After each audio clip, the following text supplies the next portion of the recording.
Hello, hello, everybody! Let's go! 100,000 subscribers. Unbelievable. Thank you guys so much. I'm really grateful for this. I want to dedicate this to Corn Pop. No, seriously, I'm really grateful that we've grown so much. This is really wonderful. You know, it's fighting an uphill battle as it is. Not to mention with the algorithm and everything. So I don't know. I'm just going to keep it short. I'm just going to say thank you. And just to be safe, please subscribe on other platforms because, you know, YouTube is not the only thing. But in any case, I'm really happy about that. And I'm happy you're here. So, first things first. First things first. First order of business. Roll call. Tell me, guys, where you are tuning in from. Where are you watching from? Somebody in the comments said, looks like Richard is winning this war. I hope you mean the war against mainstream media, because that would be good. And somebody, I can't remember their name, I'm sorry, I wanted to say their name specifically. They said this is their first live stream. Welcome to the Madhouse. Welcome to the Madhouse. Wow, look at everybody. We got people tuning in from Bulgaria, Kuala Lumpur, Siberia? Really, Siberia? Yeah, we got Siberia and Serbia. My eyes were not playing tricks on me. We got Toronto, Uruguay, Indiana, Venezuela, Netherlands, Indiana again, Lisbon, Brazil, Finland, Philippines. I can't keep up. London. This is crazy. Do you guys remember that song? What the hell was that song called? It was like this. It was really popular in the early 2000s. It was like some remix of If You're Going to San Francisco. And they're like naming all these cities. London, LA. That's basically me at the start of every live stream, right? Wow, it keeps going. I'm not even saying the names anymore, and you guys are just... Mona said, Richie, tell him to stop. No, I'm not going to tell you to stop. Keep going, guys. Wonderful. That's really great. That's really great. We've got 900 people watching. 900 people watching, but only 450 likes. So, guys, come on. We got to have 900 likes, just like, you know, we have 900 people watching. Everybody, please hit the like button. Again, I don't paint my nails here. I don't do makeup.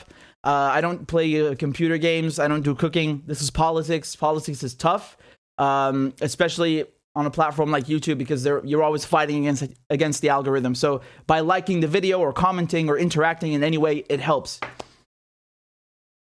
Okay. Let me ask you guys a question. How many of you have been following the French election? And I know you might be thinking, who gives a shit about the French? But you have to remember, France is a you know, one of the most important countries in the EU and in NATO. So this is very much related to Ukraine, right? And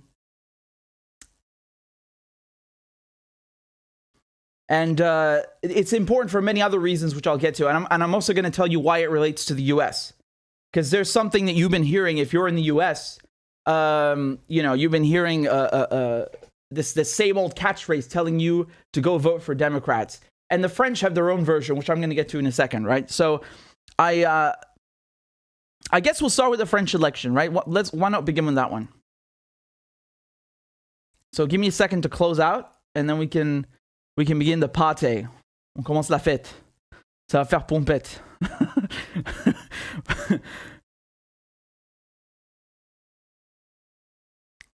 Voilà. Voilà, là on est bien. Là on est bien. Là on est bien. Les résultats par contre, putain, ça craint, hein. Ça craint. Aïe. Aïe.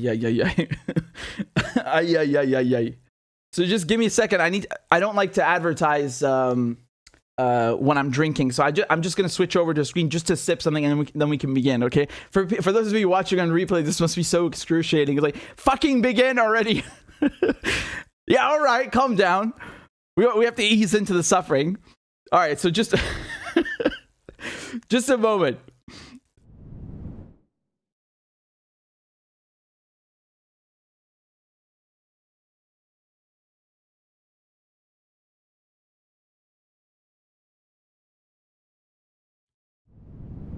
See, that wasn't so bad. You can live without me for a few seconds. Don't worry. So, I'm trying to think how I'm going to break this down to you because there's so much. We'll just go with the flow. Okay. Let's begin then, because I'm just going to assume most of you guys are not familiar with French politics. So I'm going to try my best to break down not just the election, but who's actually running, and what their policies are, and all of this stuff. Okay. So right now, this is the first round of the French presidential elections. You know, you've got 12 candidates, and basically, you know, they filter it down to 2 candidates, and then there's a runoff vote. You know, because no one today got more than 50% of the vote. If they did, they'd be the president, right? But that's not what happened. So right now, we're going to have what's called a runoff vote on April 24th. And this was very, very close. This was very tight. Let me show you the results here of today's presidential elections in France, okay? You can see here, Emmanuel Macron, he's the incumbent, so he's the current president. He got 27.4% of the vote. And then trailing him is Marine Le Pen. She got 24% of the vote. And then behind her is Jean-Luc Mélenchon. He got 21.7% of the vote. So again, for those of you who don't know, Emmanuel Macron, as I said, he's the president, but his party is La République En Marche, LREM. Marine Le Pen, so just after him, I mean, again, Macron is a neoliberal. I don't need to explain that to you. He's you know, a neoliberal poster boy. Marine Le Pen is far right, and she's her party is called National Rally in English. In French, it's Rassemblement National. It used to be called the Front National, right? And her father is obviously also, you know, he used to be a very big figure in far-right politics in France, but now she's kind of taken his place, right? He's passed on the torch to her. And Mélenchon is the far left, right? And so his party is La France Insoumise, which basically means like, unsubmissive France or insubmissive France.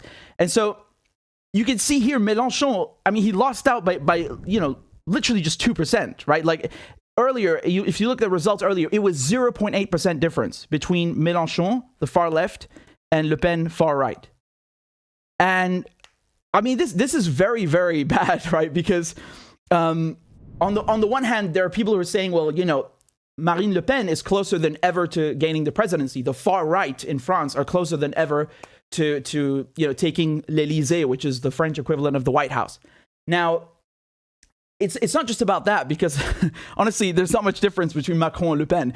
But the fact that Mélenchon, the far left candidate, he lost by, I mean, so little is really a shame. Is really a shame, because I'm going to break down all of their programs in a moment, and you're going to see how, you know, Le Pen and Macron are basically offering nothing, and the big daddy, the big package is coming from Mélenchon. It's not even comparable. It's not even close. And a lot of people are angry. A lot of people are angry because, you know, the French take voting very seriously. They take protesting very seriously. They take direct action very seriously. So the question is, for a lot of people now, what to do, right? A lot of people who supported Jean-Luc Mélenchon, the far left candidate, what do they do now? Because for them, Emmanuel Macron and Marine Le Pen, you know, they're not that much different. And you're having the same thing that you see in the United States. You know how they tell you in the US, vote blue no matter who? They basically try to tell you, yeah, but it's the lesser of two evils, and you have to go by. It's the same thing here. It's exactly the same thing, right? If you go and you read the headlines in the French press saying, you know, c'est irresponsable, it's irresponsible not to go vote, because you're basically handing the presidency to the far right. They try to like blame you, right? It's the same thing in the US. If you don't go vote for Joe Biden, you're handing the presidency to fascist Donald Trump. Yawn. We've heard this a million times. As if, you know, Emmanuel Macron is like some great friend of the left, right? It was just like, you remember what he did to the yellow vests, right? You remember that? And then he instead of making concessions to the workers, he blames them. He says, oh, look at these violent people, and violence is never acceptable. He tried to like flip the whole thing on them. I mean, again, I don't need to explain this to the French. Voilà. Macron le connaît, ça c'est clair. Now, I want to just run you through a little bit of their policies, because once you understand once you understand how like little they're offering, it's really bad. I mean, Marine Le Pen, the far right candidate, she's basically saying that she wants to give cops, you know, something similar to qualified immunity in the US. So basically, they would be able to use more lethal force, right? Présomption de légitime défense. So basically, the courts would favor the police when they use you know, lethal force or a deadly force. And then she wants to ban citizenship by birth on French soil. So, you know, if you're whatever nationality your parents are, if you're born on French soil, she wants to make sure that you don't get citizenship. And she wants to ban family reunification, right? She wants to hold a referendum on immigration. So again, you know, these are some of her big policies. She's against Islamism, whatever that means in her case. And then she wants to clamp down on immigration because, you know, France really takes so many refugees, right? And she wants to quit NATO. Now that's an interesting one, right?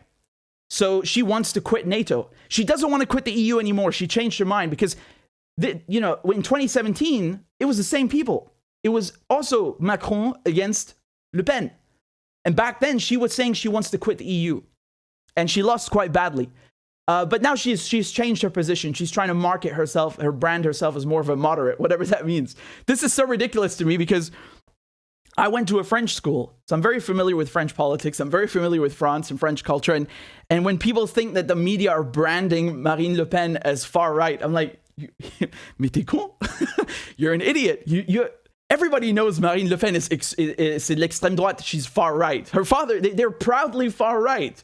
I don't care what she brands herself as now. I don't care what she says. She's far right. Everybody with half a brain cell knows this, except outside France, apparently.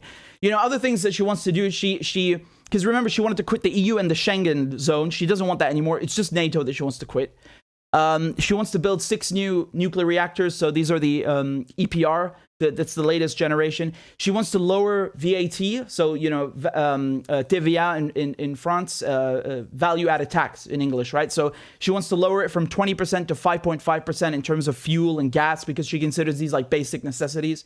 And she wants to prioritize French nationals when it comes to, you know, housing, when it comes to employment. And she wants people to wear uniforms in primary and collège. Collège is basically sixième, troisième. I don't know. It's like when you're 12 to 15, you know, junior high. I don't know. But that basically, that's what it is. And she wants to make sure that if you're under 30, there's no income tax. That's a good way to get young people to vote for her. And speaking of which, I want to show you this YouGov poll, which is very interesting because they say here that if you look, let's look at the ages 18 to 24. Okay, you have more people in that range who would vote for Marine Le Pen than would vote for Macron. So it's very interesting. I don't think it's just because of the tax thing, but nevertheless, it's worth mentioning. And then again, 25 to 34, same trend. 35 to 44, same trend.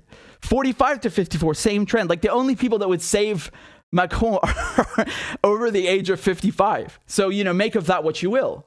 Now, when it comes to Macron, I mean, again, this guy is really poster boy neoliberal. I don't need to explain this to you. You guys know this. And I'm not just talking about the yellow vests. If you look at his program, he wants to build 6 new nuclear reactors to begin with, and then there'll be another 8, and he wants to raise the retirement age, and he wants more restrictions on l'RSA. RSA is Revenu de Solidarité Active, right? So it's basically like a form of welfare in France. He wants to put more restrictions on it, so you have to go and complete like 20 hours of some course a week to be able to receive that money.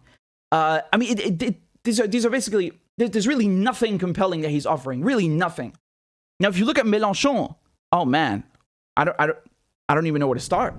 This guy is bringing the full package. Over here, Jean-Luc Mélenchon. This guy, you know, France is basically, it works on a system of republics, right? Over time, you've had governments that dissolved the French constitution and created a new republic. Right? So right now, France is in its 5th republic. Ça s'appelle la 5e République. Mélenchon wants to abolish the constitution and form a 6th republic, right? Which again, there's nothing like, that might sound weird to you if you're not French. It's not that weird in France. Like I told you, they've done this 5 times already. So he wants to create a sixth republic. That means with a new constitution. And this is really incredible because he wants basically random citizens to be working in this assembly. And he wants, this is incredible. He wants French citizens to be able to suggest referendums instead of lawmakers suggesting referendums. Okay? So, I mean, that's really incredible. And not only that, basically he wants citizens to have the power to remove officials from office, right? So if you don't like someone, you can literally just vote them out, which is something the Yellow Vests wanted, by the way, right? Les Gilets jaunes. He wants to make voting mandatory, so you have to vote, but he also wants to recognize spoiled ballots, I guess you could say, or vote blanc, basically when you don't write in any candidate, right? He wants to recognize that so that it's actually factored in. He wants to lower the voting age to 16. And on top of that, he wants something, which I just told you, which is a référendum d'initiative citoyen, RIC. That's the thing where citizens can, they can suggest laws or abolish laws and remove people from office. It's called RIC. He wants, in terms of school education, free school books, free transport for students, free food and organic food. He wants students, I think it was €1,000 a month that you could get if you're a student, or up to 1,000. He also wants to implement mandatory civil service. So, countries like Austria have that. You can either, do the military for 9 months or, Zivildienst, which is basically civil service, which would be paid. And originally he wanted to abandon nuclear energy. He's by 2030, he's moved that to 2045. And his goal is to get to 100% renewables by 2050, specifically using wind. He wants to raise le SMIC to 1,400 euros. So this basically, we're talking about the minimum wage. And he wants to make sure that you don't have these obnoxious ratios in companies where the CEO is making like 20 times more what like a new worker is making, or the guy at the bottom of the pyramid, right? Because that's usually what it is, not just in France, but in most of capitalist countries. The CEO is making like 20 times what the guy at the bottom is making, and he wants to abolish that. He wants to change the tax brackets as well, because right now you have six tax brackets. He wants them to be 14 tax brackets, so it's much more progressive, and it makes more sense. He wants to reduce the working week from 35 hours to 32 hours, specifically for things that involve manual labor. This is really important because, people take this for granted. Again, we learned this in school. The French really fought for this stuff. It's really the socialists who made sure you get paid vacation, paid leave. Your work hours per week are limited, right? You're not going to be worked to death. There's a retirement age. Like these are really fundamental things that a lot of people take for granted. And again, like I said, congé payé, paid leave. He wants to raise it from 5 to 6 weeks. So basically adding another week of vacation. That's not bad. And lower the age of retirement, right? So Marine Le Pen and Macron, they want to raise it, unless I'm mistaken. Mélenchon wants to lower it from 62 to 60. He wants to hire 100,000 health workers. And he wants to again, guarantee, that if you're born in France, you get the citizenship no matter where your parents come from. And he wants to quit NATO, right? So again, do you see the package? Like, it's not comparable. You cannot compare Le Pen's program or platform, right? In French, they say programme. You can't compare their platform, Macron and Le Pen, to what Mélenchon is offering. It blows it out of the water. It's not even a question of like left or right. It's just way better. You read that and you see like this guy actually cares about French people, right? Instead of Macron, who cares about bankers, and Marine Le Pen, well, c'est Marine Le Pen, right? So unfortunately, he's out. He is out. And it's really sad. A lot of people are actually angry in France because you see the difference. It's 21.7 to 24, okay? So people are really angry because, do you guys remember when I was covering the Democratic primaries in the US with you on this channel? Those were fun times. Do you remember how people were so angry that the field was so large? Because basically, instead of everybody voting for Bernie Sanders to get him as the Democratic nominee, you had all of these votes going everywhere. You know, Buttigieg and God, what's his name again? That Mike Bloomberg. It was just ridiculous. And people are angry about this because what the French did today, they did exactly what happened in the U.S. primary. You had everybody coming in, running in the Democratic primary, splitting, you know, splintering the vote. And then as soon as the game was over, they all got behind Biden. And what do you think the Green Party and the Communist Party did today? They got behind Macron. People are going, they're so angry about this because they cost Mélenchon the second round vote. So he's knocked out. And on top of it, it's not like they cost him the vote. They're also traitors. I mean, that's their words. They're calling them traitors because they're now, you know, how's the Communist Party and the Green Party getting behind Macron? What has he done for workers? What has he done for the environment? It's absurd, right? So, I mean, just look at these tweets. You can see people say, voilà l'autre traître qui pointe son melon pour appeler à voter Macron, right? So look at this other traitor saying you should vote for Macron. People are really angry, honestly. And let me just show you. Let me show you the results over here. Do you see how this would have made a difference? Because if you look at the other votes down here, you know, 7% here, you know, 4% over here, Roussel, 2%. It does make a difference because Mélenchon lost to Le Pen by literally 2-3%. So yes, it would have made a difference. It's not a guarantee that it would have made a difference, but it would have improved his chances. You can't deny that, right? Because what's the point of having candidates that pretend to be, you know, Communist Party or Green Party, and then as soon as they lose, they get behind the neoliberal. So they've cost the real left, the actual left, the next round, and they just turn out to be a bunch of sellouts. That's the sentiment that a lot of French people have right now. Again, I'm just going to pull this up for you. I mean, you can see the difference between Marine Le Pen and Mélenchon is, I mean, it's barely 2%. It's barely 2%. So, I mean, just by having Roussel get out, right, that potentially could have gone towards Mélenchon and put him over, and then you'd have the runoff vote with Macron and Mélenchon, right? Same thing with all the others that have run here. I mean, they're all dropping out and they're all endorsing Macron now, most of them in any case, right? So, I mean, people are really angry, right? Roussel here, I told you, and he got 2.3%, and Yannick Jadot, so he's supposed to be the Green candidate, 4%. Honestly, man, the people who are voting for the communists or the Greens, they're on the left. So it is very reasonable to assume that had these candidates actually not gone in or you know, said go with Mélenchon, we'll maybe form a coalition, whatever, we'll work something out, we'll compromise on policy, you might have actually had the next round on April 24th being Emmanuel Macron against Jean-Luc Mélenchon. And now you're going to have what the French call, this is very funny, do you know what they say in French about voting between Marine Le Pen and Emmanuel Macron? They say it's like choosing between the plague and cholera, right? Because you had this in 2017 and now it's the same exact vote again, right? C'est choisir entre la peste et le choléra. C'est ça. C'est entièrement ça. C'est la peste et le choléra. And I want to show you over here some results from, you know, municipalities in France. I mean, look, this is crazy. Like, Mélenchon was getting 60% of the vote in Bobigny. Roubaix got 52%. Dore 45%. Like, he's doing well, you know?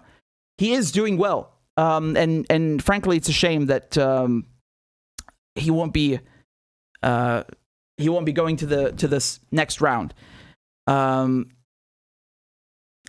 I'm going to read you some more of these tweets. People are so angry. They say, il fallait tenir ce discours au premier tour, faire alliance avec Mélenchon. So they're saying you should have, you know, forged an alliance with Mélenchon.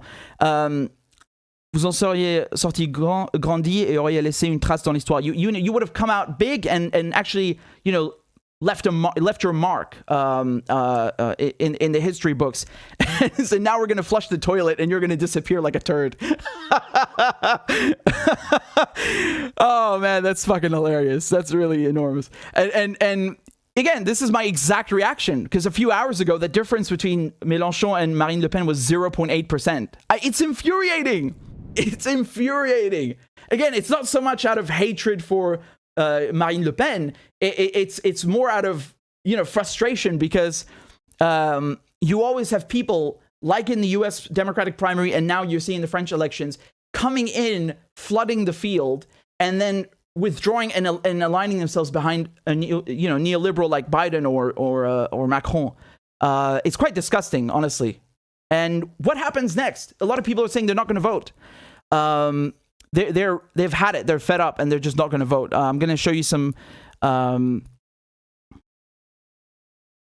Look, people saying over here, la seule consigne de vote acceptable, c'est on vote pas au second tour et on vote en masse aux législatives. So we will not vote in the runoff election on April 24th, the second round. But we should vote during the midterms, what you would call midterms in the US, right? So the parliamentary elections. So they were saying at 5 p.m., the turnout stood at 65%. It was actually quite shocking because I was following the elections the whole day, and I swear to God, it was at 25% at one point, and I was like stunned. I was like, yeah, but that has to be early, right? That can't be it. It's going to be more than that. It is more than that, thankfully. I think it's reached somewhere above 70%. Don't quote me on that. The latest figures that I can give you as of now, I'm going to give you these figures that we have now. As of 5 p.m., you had 65% voter turnout. It's quite good. Right? It is down from 2017 at the same time, but who knows? That we're already quite late now. But all the figures haven't come in, so it could end up being more. Here, let me read you this tweet from Glenn. He says, in France, 31% of supporters of the left-wing candidate Jean-Luc Mélenchon say that in the event of a runoff between Macron and Le Pen, they'd vote for Le Pen. Only 28% said they'd vote for Macron. 41% say they wouldn't vote. See, so it's not just a bunch of tweets that I'm showing you. This is it's actually backed up by data, and I can tell you, knowing France, knowing French culture, knowing French politics, this is exactly what you would expect, right? Again, the French are very particular because they actually give a crap about their country. Again, this is why you had a movement like les Gilets jaunes, the yellow vests, right? This is why you have someone like Mélenchon, almost, clinching it from Marine Le Pen. In the US, we saw what they do to Bernie Sanders, or in the UK to Jeremy Corbyn. They do them so dirty. So dirty, right? They put a knife in their back. They call them anti-Semites, all this rubbish. And not to mention the fact that people in France, they take this seriously, like, you don't give us what we want, we're not going to vote, or, on va voter blanc, which is basically not writing anything in. It's not good, obviously. And the fact that people want to blame this on leftists and say, like, if you don't vote for Emmanuel Macron, you're handing the presidency to the far right. Bitch, Emmanuel Macron is the far right. Like, there's no difference between them. The difference is this tiny. You're splitting hairs at this point. Putain, il fout de ma gueule. No, vraiment, il se fout de nos gueules. Look at this. I want to show you some of the more, like, the brain-rotting discourse that has, permeated talk about this election. Again, this is so funny when you see people who have no clue about France talking about France. Look at this. This tweet, they say here that Le Pen would turn France into Putin's vassal state. She represents a historic threat to one of the greatest democracies on earth.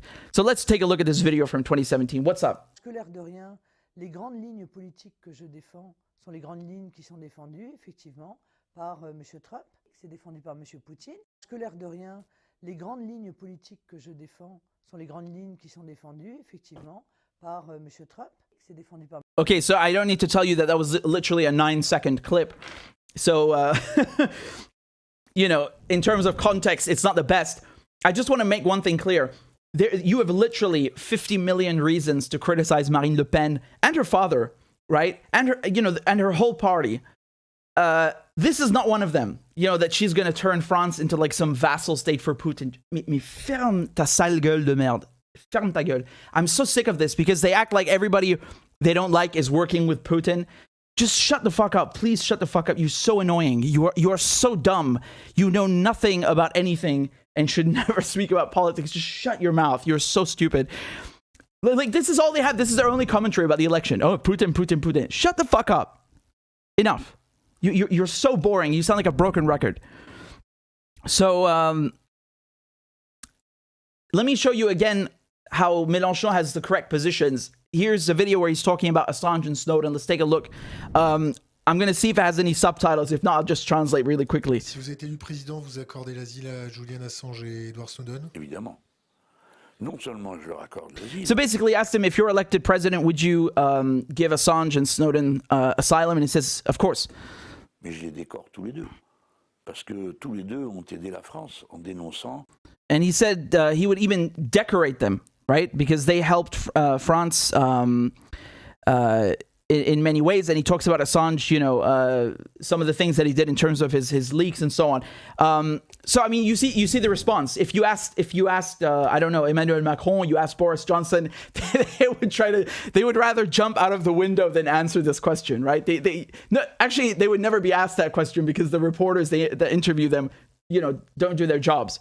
But do you see the difference? How he's correct on everything. Almost everything, right? You don't have to love him, but this is the correct position to have on Assange and Snowden.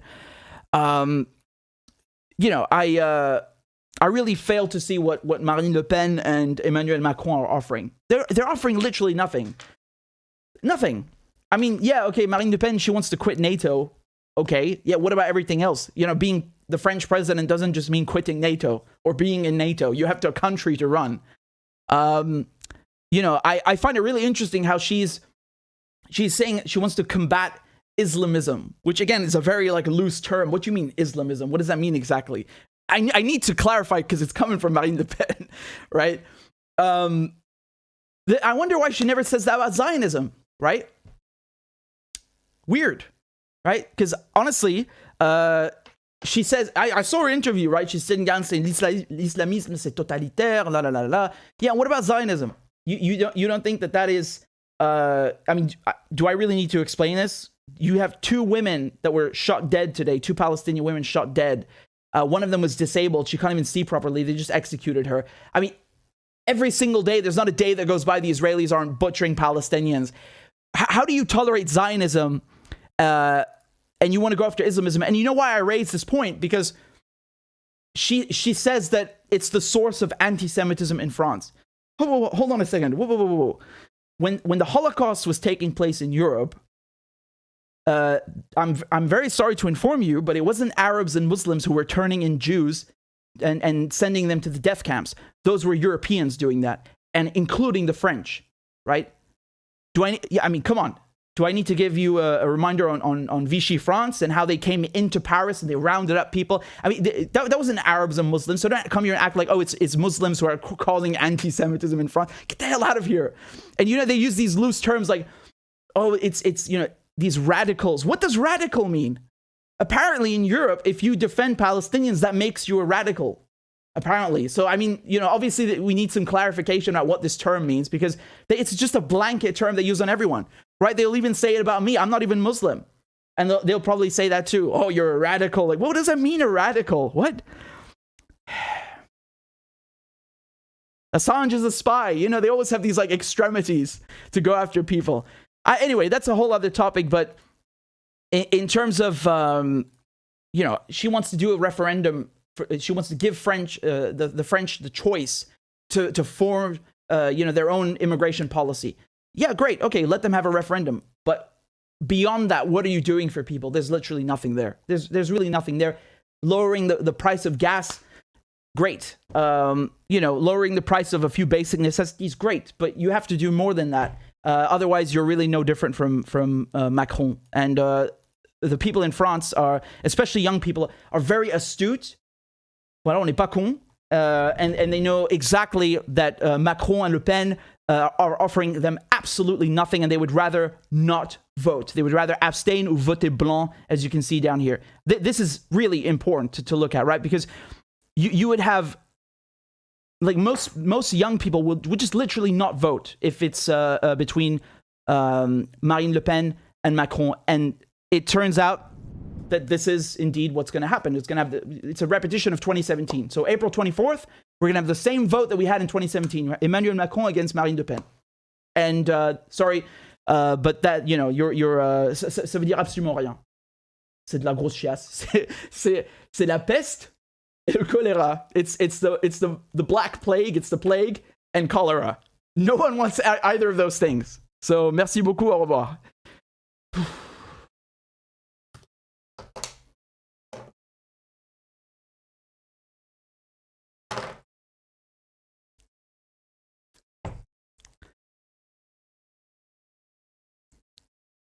Guys, we have 2,000 people watching. Make sure you've hit the like button. I only see 1,000 likes. I'm going to start going through some of your comments. So we already have a couple of people who signed up on Patreon. Thank you very much to Humble Gnome. We have Kathy, EMG. Thank you guys very much. I'll play you a crab dance right now, and then we're going to go on to the next topic. I'm going to tell you about the coup, the US coup that just took place in Pakistan. This is, again, this is such a huge topic. And we have so much to talk about. So let me just play the crab dance. That's the tradition here. And then we'll continue. Let's go. Clap for that, you stupid bastard. And Corn Pop was a bad dude. And he ran a bunch of bad boys. Listen, fuckhead, you have fucking crossed the line, claiming I'm the enemy. You got that, you goddamn son of a bitch? I don't give a fuck what you think, bitch. Good morning. Sunday morning. Cut that bitch off. Thank you for Iron Dome, which is a technical marvel. والله انت كلاب بصراحة يعني. ماشي نشتغل عادي. We lied, we cheated, we stole. China. And you ain't black. There's always the macro and then there's the micro.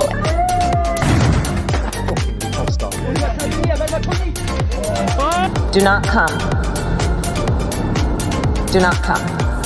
I'm gonna come. You talking to me? Ladies and gentlemen, I'll have 2 number 9s.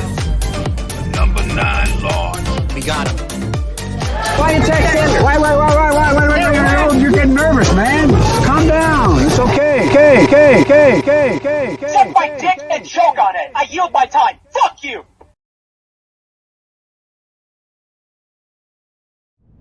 There we go. Thank you guys again for supporting my work. I just want to issue a tiny correction because I was just talking about the age of retirement. So like I said, Mélenchon wants to lower it from 62 to 60. Marine Le Pen, hold on, I'm going to pull this up for you.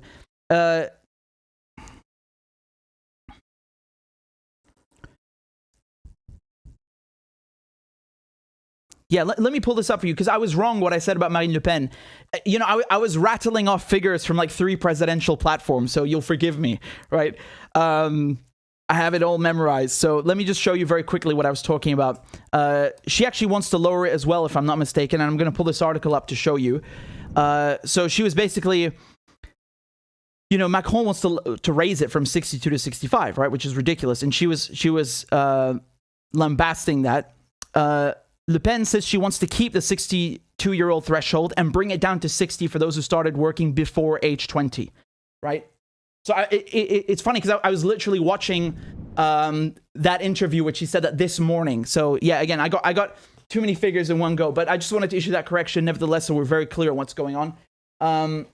I just honestly, man, I just find it funny because they make this whole immigration thing like such an issue. They're not even taking that many people anyway, right? Do you see how, you know, they were saying, oh, there's no space, that we have no places for people from Africa and, you know, and Asia and we're very sorry. And then all of a sudden, oh, we have 100,000 places for refugees from Ukraine because they're white. Mais tu vois quand tu veux, right? When you want to do something, all of a sudden you can do it. Again, it's not that long ago that the French killed, you know, 1.5 million Algerians just to keep their land because they wanted to keep Algeria as a département, which is basically like, it's the French equivalent of a state in the US, right? You have states. So in France, they have département, and they just wanted to keep it, right? They killed 1.5 million Algerians in the independence war just to keep it from them. And then they're whining about people coming to France. I'm sorry, France is the way it is because a lot of the wealth was stolen from Africa, from Asia, and it was built on the backs of people enslaved from those continents. So the idea like, oh, we're going to take your shit and then we're going to hoard it and not even let you see it. Well, what is that? Get the hell out of here. They don't even take anything, and they want to shirk their responsibility under the Refugee Convention. This is ridiculous because it's the same thing with Australia, right? Australia is literally a colony, and then they're like picking and choosing who can come in. No, what the fuck? This is not even your land. And they signed the Refugee Convention, and then they don't want to abide by it. Why'd you sign it then? Don't sign it at least. Why are you a hypocrite? I'm not talking about the people there. I'm talking about the governments, because they're the ones that are running the show. But in any case, it doesn't change anything from what I said. And I just wanted to say, in terms of the elections, I remember in 2012. God, that was ça pue. Oh là là, ça pue. You had, I think, Sarkozy against Flamby. I literally don't even remember his name. We just called him Flamby. Let me show you who Flamby is. Oh my goodness. You all know who Flamby was? He was the president. He was the French president for a couple of years. Putain, il s'appelle comment déjà Flamby? Look at this. This is a Flamby. It's a, I don't know, it's something you eat. It's like a dessert. Here, take a look. That's Flamby, and that's what we call the French president, right? So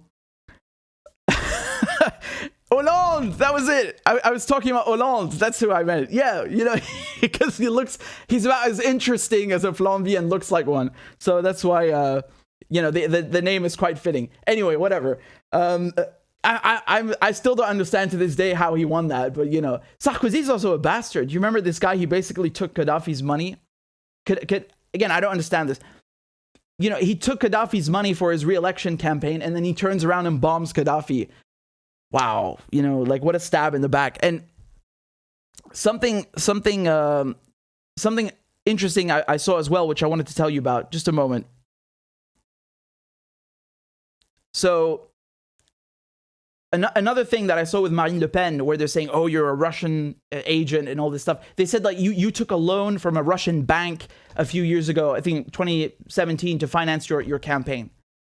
Yeah, so what? What does that mean? She said no one in Europe or in France would give me a loan. So she went to Russia. And they're trying to make that out to be like, oh, she's some kind of Putin puppet or something. It's a loan to a bank. Like, it's so dumb because you could criticize her on so many things. Like, literally, it's endless. And because of all this Russian hysteria, this Russophobia, they have to go and like find something like, oh, you're working with Putin. And there are many articles where they say if Marine Le Pen wins, it's gonna be such a victory for Vladimir Putin. It's gonna be his biggest win yet in the Ukraine war. Oh, putain. They act like people in France have no brains, like they can't choose for themselves. Unfortunately, c'est pas moi qui dis ça. C'est pas moi qui dis ça. But I saw a very funny tweet where someone was saying that the results from tonight are basically proof that France c'est un pays de cons. C'est pas moi qui dis ça. On rigole, on déconne. Mais they're basically saying that this proves the French are idiots. Obviously, they're just speaking figuratively. You have people in the US who say that when the election doesn't go their way. Yeah, it's a joke. But the thing is, in the Western press, they actually act like, yeah, French people are stupid. They can't pick their own leader. It's Vladimir Putin who's going to hack the election and he's going to influence it and get Marine Le Pen elected. C'est fatigant. Let's move over to Pakistan. Thank you, Anna, for the super chat, for the donation. I appreciate it. Let me show you guys what's happening in over there. So again, for those of you, if you didn't get it, I'm just going to tell you right now, on April 24th, the French election is going to be between Macron and Marine Le Pen. And if you think either one of them is a good choice, you just don't know what you're talking about. It's not good for anyone, honestly. Even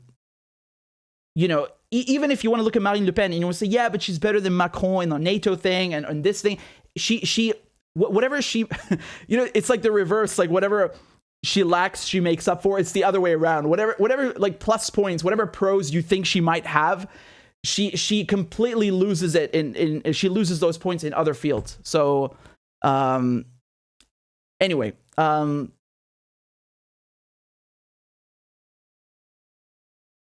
not take, Mélenchon? Mélenchon also wants to leave NATO. He's not a racist. He's interested in actually, giving people free school books. How can anyone be against that? Come on. Free meals at school, organic food. What is wrong with that? Free transport. How is that bad? Like, you have to be such an evil motherfucker to come and be like, no. And that's just the beginning, right? I spoke about so many other things. Assange is one example. Like, that's somebody who actually cares about the press, right? And in France, that's supposed to count for something, right? Because the French, they say that they are, they pride themselves, liberté, égalité, fraternité. It's a democracy, and it's a republic. It has democratic values, and it actually stands for something. It's a beacon of light. It's one of the strongest countries in the EU. Yeah, but you got to show it. You got to show it, not just with how big your navy is. Although again, we're in 2022, it's not that big. But not because you have a few nuclear weapons, but actually protecting journalists. How about that? As opposed to the current administration, as opposed to your neighbors who wouldn't do it. That's actually like showing you're better, right? That's actually standing out from the crowd. In any case, that's just one thing. I don't think you should vote for Mélenchon just because of Assange. That's not the point. The other policies are much more important for you as a Frenchman, but that is also something to consider because it shows integrity, right? That's my point. Okay, so thank you, Florian. It's good to see you. It says schöne Grüße aus Zürich. Okay, Pakistan's Prime Minister, or former Prime Minister, Imran Khan, has been ousted through a vote of no confidence. Here are the results. Out of 342 seats, 172 votes were needed to get rid of him, and it barely scraped by with 174 in favor. And this is what he was talking about. He was claiming that there's going to be a coup, right? He said that there's a foreign power working to get rid of him, and he let slip that it's the United States. And well, it looks like it worked, because he's no longer the prime minister now, and he joins a long list. Literally every Pakistani prime minister since Pakistan gained its independence has never completed their 5-year term. They've either been removed by a military coup, or they've been removed by the courts, or they've been assassinated in one case. It's quite the jinx, honestly. It's quite the jinx. And I'm going to run you through everything just to jog your memory, because people know, okay, Pakistan's prime minister is no longer Imran Khan. Yeah, but why? How did this process work? So at first, you had people in the coalition that defected to the opposition, and they said, if there's a vote of no confidence against Imran Khan, we're going to support that, right? And so the numbers to get rid of him, to oust him, were there all of a sudden. And he says that there's this letter proving that there's a foreign conspiracy against him, and that if he goes quietly, Pakistan will be spared. And this was also communicated through the Pakistani ambassador to the United States. And actually, the High Court in Islamabad forbid Imran Khan from publishing that letter. So make of that what you will, because some people said it's fake. Other people say it's real. Why would he make that up? Make of that what you will. He was barred from sharing it by the Islamabad High Court. Now, what happened is he went to the Pakistani president and he told him about this, and they dissolved the parliament to prevent this vote of no confidence.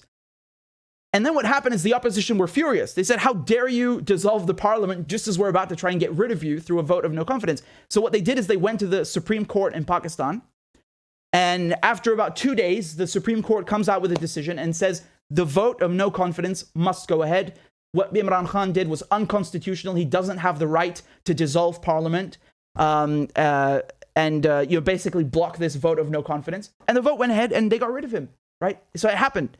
And this is very serious, because you have to understand, in Pakistan, you have the government and then you have the army, right? Pakistan is in some ways similar to Egypt, where the army always plays a crucial role. If you don't have the support of the army, that is not good for you.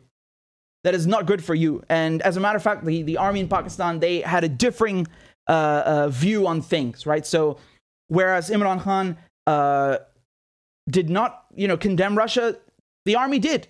The army chief did blast Russia over Ukraine. And, whereas Imran Khan said that the United States foreign policy has cost Pakistani lives and has been detrimental to Pakistan, the army don't share that view. Now, I'm not saying that the army couped him. Obviously, this happened through a legislative process in the parliament, in the National Assembly. But it is something that you need to understand about Pakistan. And I just want to show you some of the reactions to this, okay? I just want to show you, this is from Sayyid Bukhari. He said that this is Pakistan's black day. The nation's heroes stopped from leading and the looters are empowered. All of Pakistan is heartbroken. And you literally had millions of people coming out on the streets today in protest of this removal of Imran Khan. I mean, just look at the size of this crowd. It's unbelievable.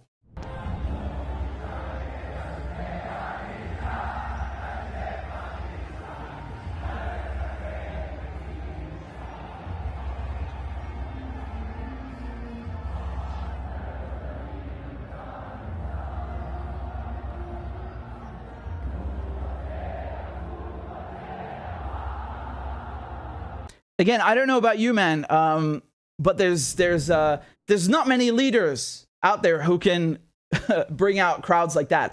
And just to show you how popular he is in Pakistan, he was getting crowds like this before they removed him. So it's not just because of this US-backed coup, as it's being called. This guy is actually that popular, right? He used to be a cricketer, by the way. For those of you who don't know, he used to be a cricketer, and then he turned to politics. And look, you had people protesting. Again, here's in Islamabad.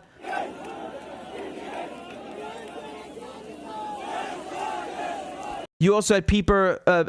You also had people in Faisalabad,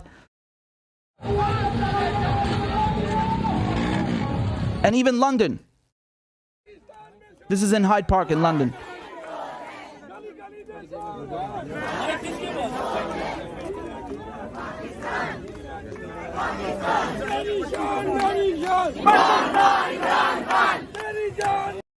So, we can't deny the guy's popularity. Now, you might be asking yourself, why would they want to get rid of him?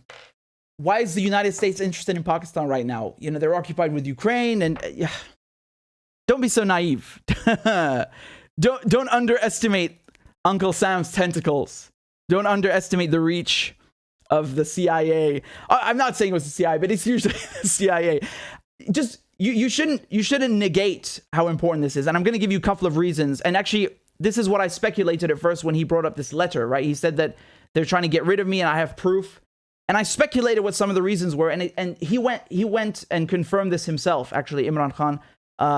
These reasons were indeed the exact same ones that I thought had led to his ouster. And I just want to show you, just to prove the point that the US is interested, very much interested in Pakistan. Take a look at this clip and look at their reaction. This is, again, during a congressional hearing. Look how upset they are because Pakistan refused to condemn Russia at the United Nations. Two other countries in your jurisdiction under South Asia, obviously you have the stands as well, Pakistan and Sri Lanka, that also voted to abstain from this vote.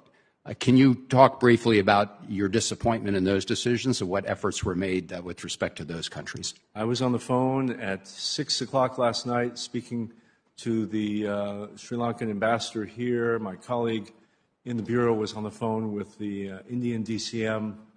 We have worked very hard, with the Pakistani DCM, to try to convince them to vote in favor of this resolution. It is disappointing how many countries have abstained. I would also look to how many countries. Can I just ask, Mr. Ambassador, did anybody in the administration pick up the phone and call the Pakistani Foreign Minister or the Prime Minister of Pakistan? No, as you know, our chargé has met recently with the Pakistani Foreign Minister, but on this topic. On votes in the UN, on the Ukraine vote? On Ukraine votes not specific to the UN General Assembly vote. But as you may know, Prime Minister Khan has recently visited Moscow, and so I think We're trying to figure out how to engage specifically with the Prime Minister following that decision. Well, as you know, there was a meeting in Delhi with the Russians as well. The point is, we need a strong, concerted effort with respect to all of these countries. Pakistan, Sri Lanka, and India. I understand that you made some efforts. Thank you.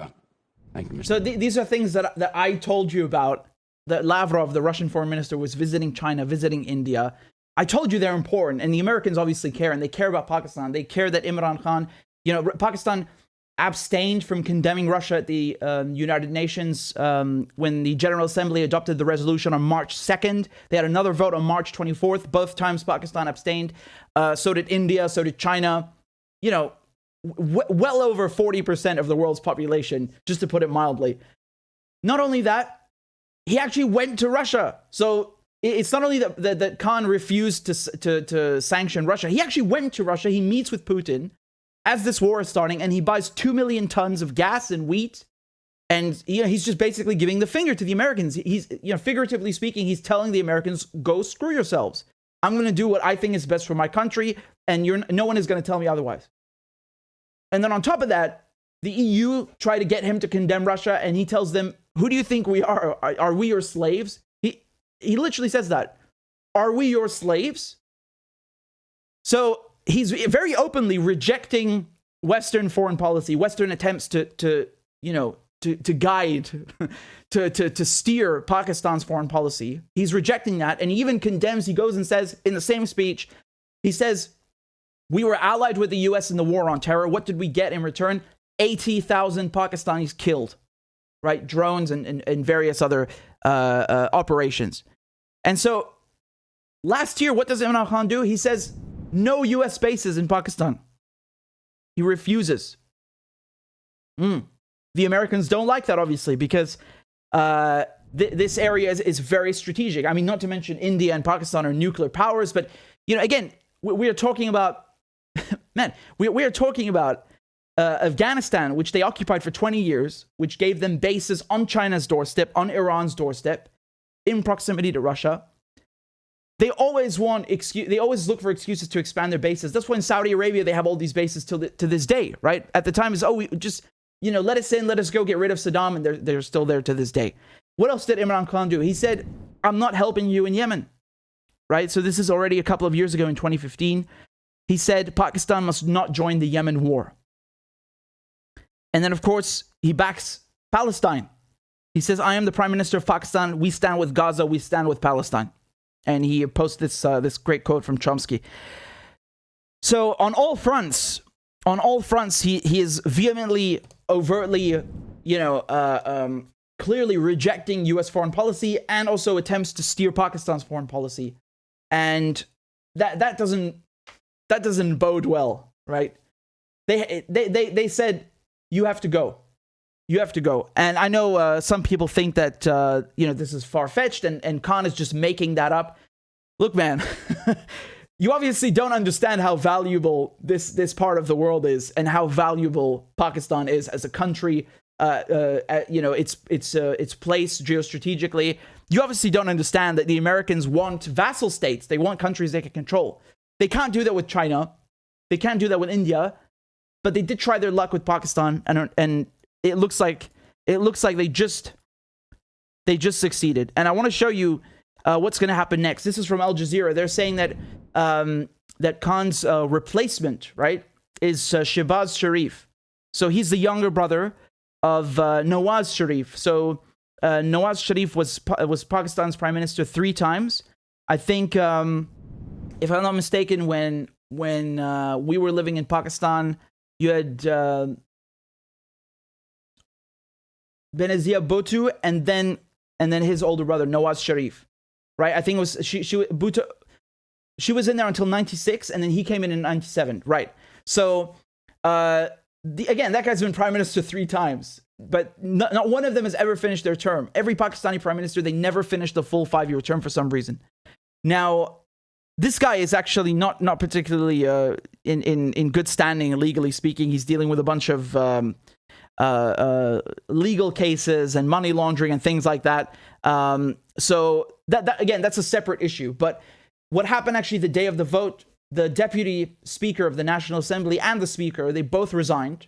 They refused to go ahead with the vote, even after the Supreme Court said the vote must go ahead. And then, of course, they just got someone else to do it. And as you saw, it went ahead and they got rid of him, right? It's again, this is, as many people are saying, a black day, right? A black day for Pakistan because, you know, you have to consider this guy, he came in as prime minister just a few years ago, right? He had to deal with the pandemic, with COVID, economic crisis, higher food prices, right? I showed you that article the other day just from the BBC. We were going through how everything is more expensive now in Pakistan. And, you know, he's had to deal with foreign meddling in his country. It's not easy, right? He didn't have the easiest tenure that you could hope for.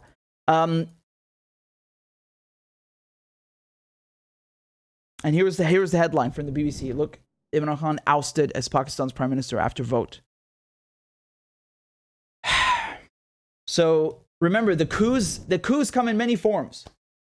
The coups come in many forms. Just because you don't have tanks rolling up in Islamabad doesn't mean they don't have a hand in it. As a matter of fact, when they got rid of Iran's prime minister, they actually had tanks in 1953, right? They actually had tanks, not American tanks, but you know, they actually had armored vehicles. Just because they do it in a bloodless way, and they do it supposedly, apparently, through a legislative process, doesn't mean that it's been clean. Right? Doesn't mean that it's been clean. Again, look at the size of these crowds.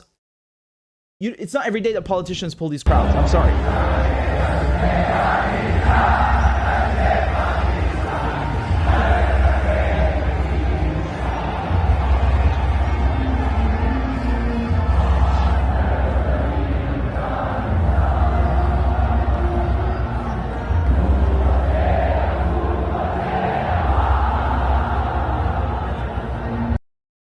He said here, thank you to all Pakistanis for their amazing outpouring of support and emotions to protest against US-backed regime change abetted by local Mir Jafars to bring into power a coterie of pliable crooks all out on bail.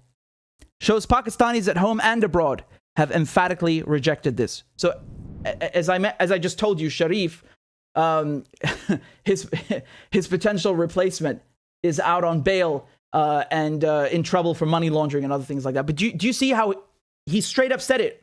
Imran Khan, he straight up said it's a US-backed coup. It's a US-backed regime change. It doesn't get clearer than that.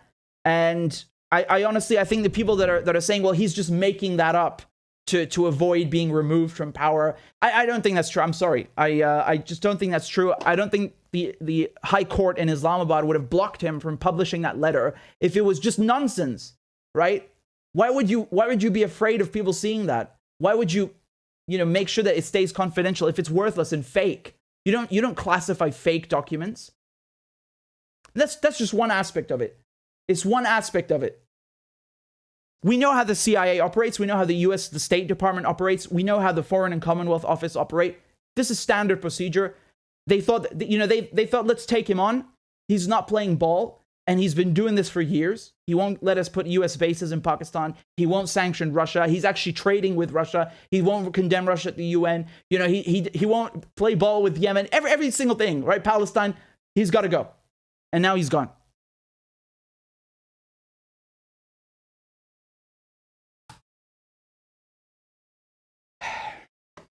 We've got 2,200 people watching. Please make sure you've hit the like button because I only see 1,700 likes. And we have to fight the algorithm. Remember, we're covering politics, so we have to be tough and hit the like button. I know I'm asking a lot from you guys. Let me see. Let me see what we're gonna cover next. Oh, this was funny. This was funny. I'm sure you guys heard about this. So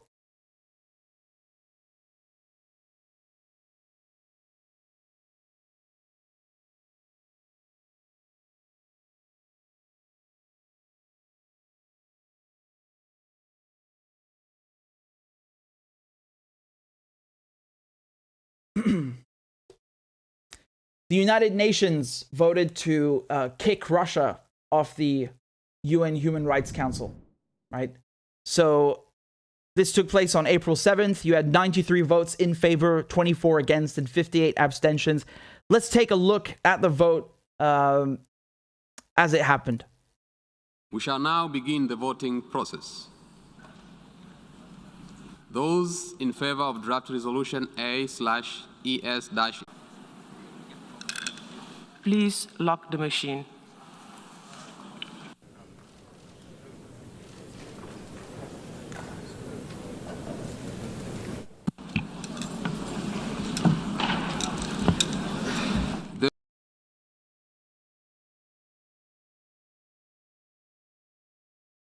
Whoa, whoa, whoa. Hey, partner.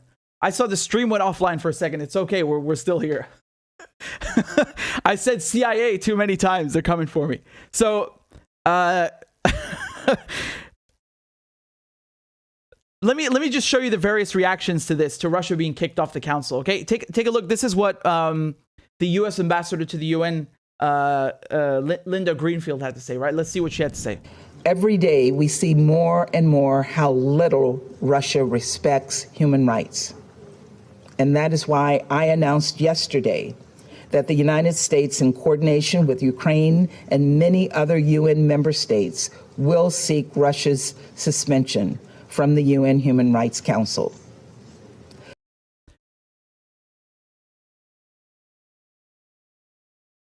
Here's Zelensky's reaction. Росія поступово програє навіть на тих майданчиках, які розглядала як цілком комфортні для себе. Зокрема, Генеральна асамблея ООН ухвалила рішення про зупинку членства Росії в Раді з прав людини. Цілком логічно, цілком справедливо, але також не без боротьби за це рішення. Вдячний тим державам, які підтримали це. The funniest reaction was from Cuba. Do you know what they had to say? Could this assembly someday adopt a resolution suspending the membership of the United States in the Human Rights Council? Just to give one example.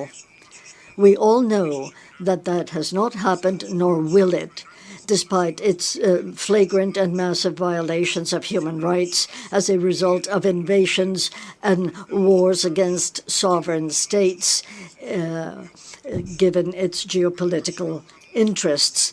They have caused the deaths of hundreds of millions of civilians, which they term collateral damage. There have been millions of displaced people and destruction throughout our planet. But this assembly has never suspended any of its rights. No, they not only don't suspend the U.S. Actually, Saudi Arabia used to be the chair of the Human Rights Council, right? Yeah, Saudi Arabia. Let's take a look at the votes. Do you know who voted to kick Russia off the UN Human Rights Council? Look down here. Israel. So Israel, which is, you know, is well, thank goodness. I mean, like, what would we do without the Israelis, right? They're the defenders of human rights. When they shot 2 Palestinian women today and killed them, that was an expression of their love for human rights, right? Bulldozing houses. That's the embodiment of human rights, right? Kicking people out of their homes. The Israelis, they don't do this better than anyone. Honestly, what all of this clown, this circus proves here is that the UN is fucking useless, and the UN Human Rights Council means literally nothing. What does that mean, the human rights case? It sounds so ridiculous, and it is ridiculous. You know, it doesn't stop there. I want to show you, like, they're really trying to go further than this. I showed you Greenfield. She's the current U.S. ambassador to the UN. Here's Nikki Haley, who had her job under Trump. She wants to go further. Let's take a look at what she had to say. I have dealt with that Russian ambassador many times. They will say whatever they need to deflect off of their irresponsibilities and their immoral actions. And I think that not only should they not be on the Human Rights Council, they shouldn't be on the Security Council, period. They shouldn't even be able to have a veto at this point when you look at the genocide that's happened on the streets of Ukraine. So how does a member, I mean, I don't think anyone's ever, I mean, they're all those members have been in place since the very beginning, right? Would that ever happen? Man, even the host is like, what the hell are you saying, woman? She wants to kick Russia off the UN Security Council. Look, man, after World War II, you have 5 countries that got permanent seats on the UN Security Council, right? It's the victors of World War II. You got France, UK, US, Russia, and China. And Russia, again, I've told you this before, Russia actually lost more than anyone in World War II. They lost about 27 million people fighting the Germans. They also killed the most Germans. They inflicted 80% of German casualties. 80. That's, the overwhelming majority. So the whole point, the whole reason Russia has a permanent seat on the UN Security Council is because they fucked some Nazis up. And now you're coming here and saying you want to take that away from them when they did just as much as you, if not more. Come on, man. This look how absurd they've become. It's just like, yeah, well, we did it with the Human Rights Council. Let's just keep going further. Like, let's just really prove how utterly useless the UN is. Oh, wow. I mean, she's really a caricature, like Nikki Haley. Again, I'm not going to abuse you with showing you another 8 minutes of her talking, but it's it's pretty much the same thing. It's pretty much what you would expect. And Israel, Saudi Arabia, the US, UK, they want to lecture people about human rights. I'm done. Like, I don't even, I'm out of breath and I don't care to even say anything. I'm done. I'm just, it's so stupid. It's so stupid. And I can see you guys in the comments, you're railing right now about his green screen. Again, if he is using a green screen, I don't know where he is, but yeah, the proportions look a little off. Anyway, that has nothing to do with what we were just talking about, but yeah. Wow.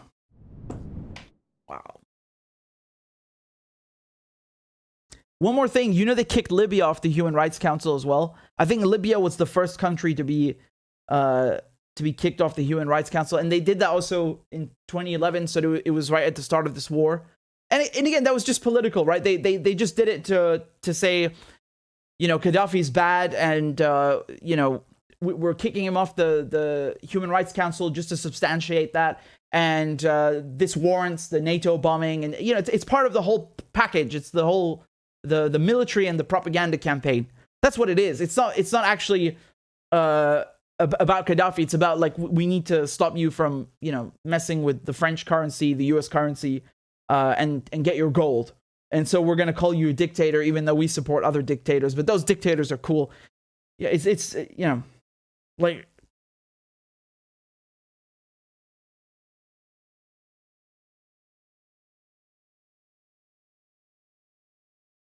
I'm just reading your donations and your comments on PayPal, so give me a second. We've got one from Lana. Lana, thank you very much. I appreciate that on PayPal. And we've also got one from Louis. Thank you, Louis.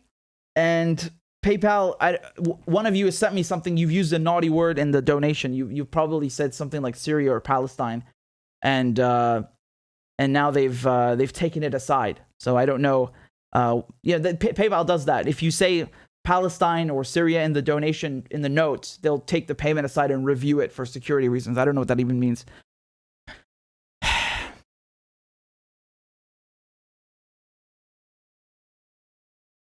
right, just give me a second. I wanted to go into YouTube and look at some of the comments that you guys sent. Kostro, thank you for the donation. Lana says, how could a process be called democratic when a dozen people may remove a democratically elected leader from power? Yeah, that's a good question. Again, they're saying that Khan, he didn't do things by the book. He acted unconstitutionally. But look, man, I think the fact that they decided that in 2 days, that seems a bit rushed to me. And let's put it this way, shall we? Look at the crowds that are coming out for him. Do you think any one of these other people can get crowds like that in the street? Obviously, this guy has popular support. As you just mentioned, as you correctly pointed out, he was democratically elected. They did him dirty. They did this guy dirty. They did him really dirty. Colin says, Habibi, happy you are well. Congrats on 100K. Did you see my tweet? You need to come on my channel or the news channel I work on with Indie Left. I would love to do that. I'm just rearranging a couple of things because the channel is too big. Do you know that that album from DJ Khaled, he's like this, and he's like, I'm suffering from success. No, I'm kidding. Like, you know, alhamdulillah, I'm very grateful, and we absolutely have to do that. There's so much to talk about. We need to finally do that. It's good to hear from you, Habibi. I hope you're still tuned in, because I think you sent that when I started. You guys sent a lot of things when I was just talking, and I didn't see them until now. Thank you, Anna, for the super chat. Thank you, Mona. Mona said, Richie, congrats on the 100,000 subscribers, Mr. Big Shot, Mr. Big Dick. Hit me up on Telegram. Let me know. Thank you very much, Mona. It's really great to see you, and you always make me laugh. I appreciate it.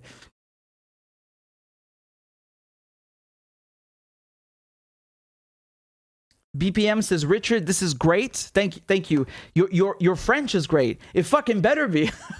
Putain, ça a intérêt à être bon après toute la merde qu'on a fait au lycée. CPP says, from the rotten apple in America with triple K.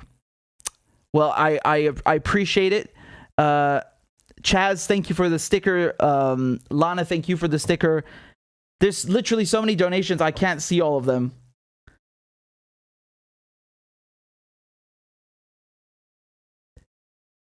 Did you guys see this? Let me show you what happened over here.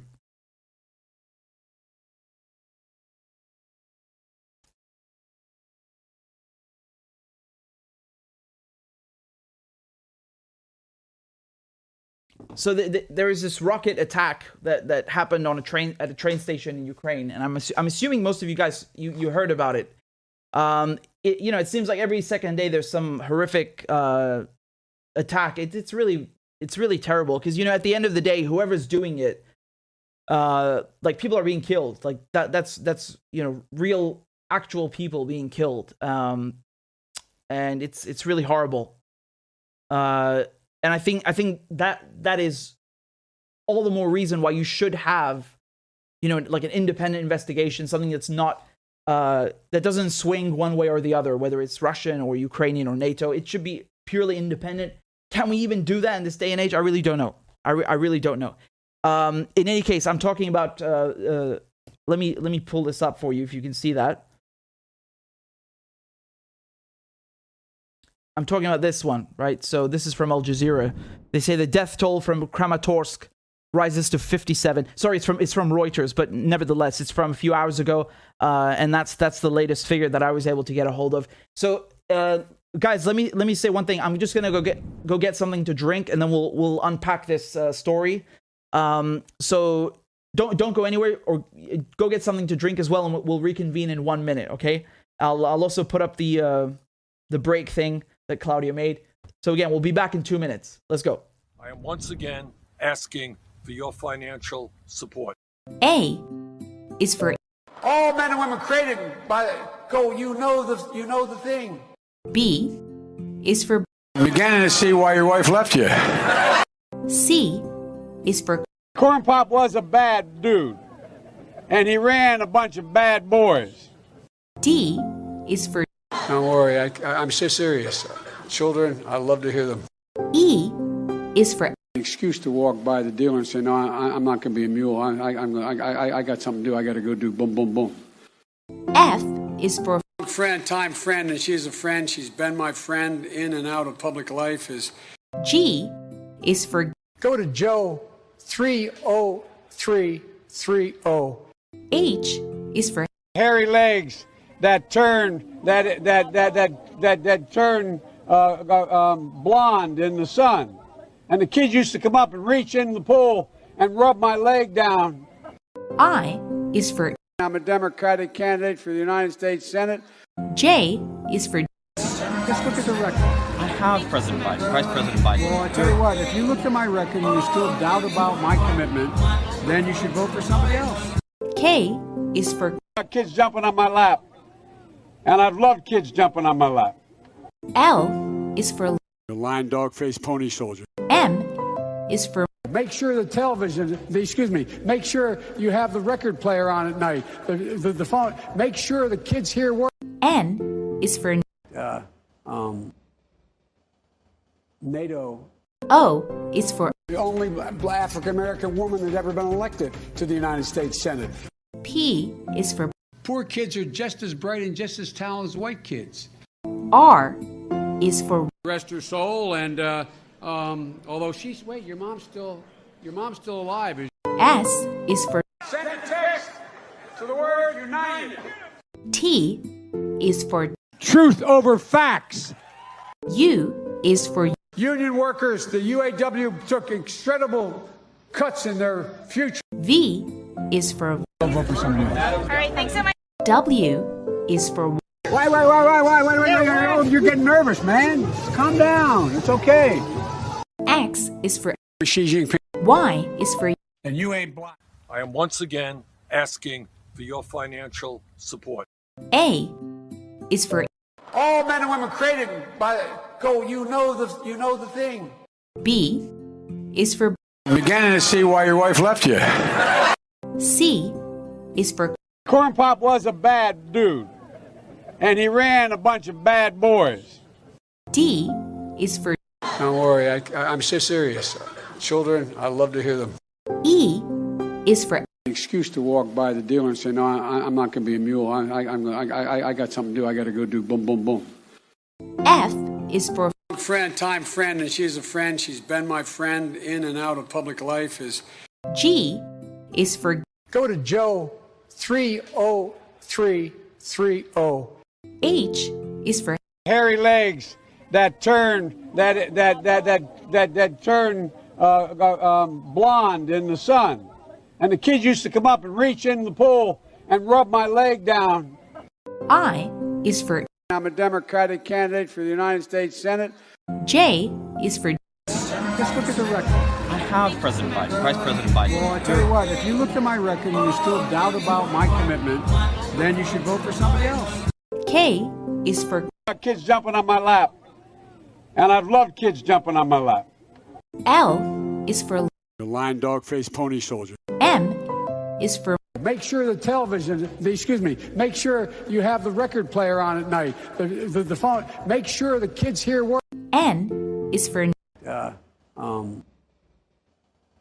NATO. O is for The only African-American woman that's ever been elected to the United States Senate. P is for Poor kids are just as bright and just as talented as white kids. R is for Rest her soul, and All right. We're back. I was just thinking about that segment we just did with Russia being kicked off the Human Rights Council. I mean, what am I supposed to say? Like, do I really have to go through, the entire human rights record, or lack of human rights record from, the Israelis? I feel like a broken record because their crimes are like a broken record. So I have to keep repeating myself almost every day. And the same goes for the British and, the Americans. The French, even the French, I was just talking about in the 50s and 60s, they killed 1.5 million Algerians just to hold on to Algeria as a colony. Again, and this is after the UN was already formed. After France already has a permanent seat on the UN Security Council. And again, just to be clear, the Human Rights Council is different from the UN Security Council. The UN Security Council is its own organ. My point is, though, that these countries, these Western countries, they want to talk about and lecture about human rights. Look at what they've done, and not that long ago, too. Again, it's so absurd. I feel like a broken record. It's frustrating. Look at what the British did in India. I mean, Christ, that's like going back 400 years. One thing to keep in mind is the neo-colonialism, because the way they teach you in school is that 1945 you had the process of decolonization which is really kind of funny because actually no one wanted to decolonize. The British were just bankrupt. They were already bankrupt from World War I. And then even more bankrupt after World War II. Meanwhile, the Americans, they had a really, really powerful emerging industry. And, they fixed the US dollar as the global reserve currency. And then, barely 10 years later in 56, you had the Suez crisis. So, I mean, it was done deal. The US had cemented itself as the hegemon. and the UK just became irrelevant. I don't know who said that. Was it Glenn? He said it's like some sad little island or something. Like, that hurts. It hurts me, but it's funny. But my point is that these countries, they committed so many crimes not that long ago. They're still committing them to this day with this, relationship they have with their former colonies, and they want to talk about human rights. Now, again, it doesn't mean like Russia is perfect, because that's a stretch. That doesn't mean there's nothing to criticize about Russia. But my point is that if you're going to throw Russia out, okay, fair enough. But throw everybody else out who's guilty of the same thing that you're saying Russia did, and then some, right? Because I don't think Russia can even compete. Like, honestly, I don't think they can compete with, Israel and the US and the UK. And honestly, it's kind of funny seeing Israel vote against them, because usually, again, a lot of Israelis are actually Russian Jews, right? Or Ukrainian Jews. So it's kind of interesting to see them take a position, because so far the Israelis have been trying to stay more or less neutral. That's why they didn't want to send the Iron Dome to the Ukrainians. Again, I don't... Like, just from a military point of view, that makes no sense. It's like you're trying to cut a potato with a hammer, Just like, it just doesn't work. The Iron Dome is made for something completely different.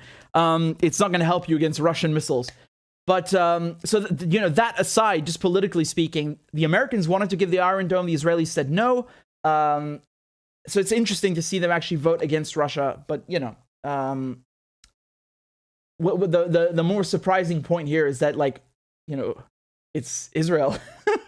They're the last ones to speak. In any case, Rockin says Russia helped establish Israel. Well, technically speaking, Russia was the first country in the world to recognize Israel, right? So Ben Gurion, he declares Israel, he basically declares Israel a state in May 1948. And the Russians instantly recognize it. They're the first to do it. So, I mean, make of that what you will. It's actually quite a pickle for the Russians, because they're both very close to Syria and Israel. So they kind of have to mediate that, hopefully for the better. We'll see what happens. But, yeah.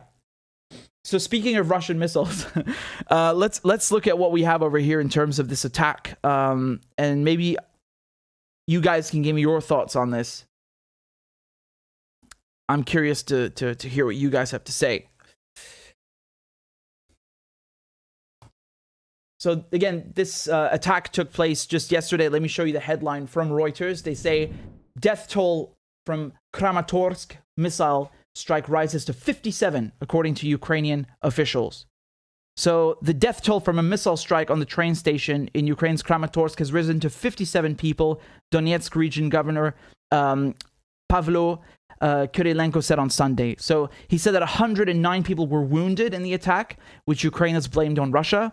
And Moscow has denied responsibility, saying the missile was Ukrainian. So again, I'm not going to tell you, I'm not trying to make your mind up for you. I'm going to give you, the facts, what both sides are saying, and you make your own mind up, and you draw your own conclusions from that. I think this is the most sensible thing to do.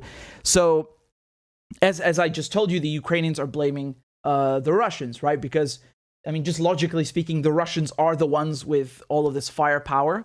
The missile itself is Russian made, right? The Ukrainians, I mean, they don't have that industry. At least not now, as an independent country. But does it necessarily mean that the Russians fired the missile? Because, I mean, you can go to, Liberia and find a Kalashnikov. It doesn't mean that a Russian's firing it, not just because it's a Russian weapon, right? So we have to look at what the facts are here, and what people are saying. So Scott Ritter, who, again, he was banned the other day from Twitter. They banned him again. They literally banned him again.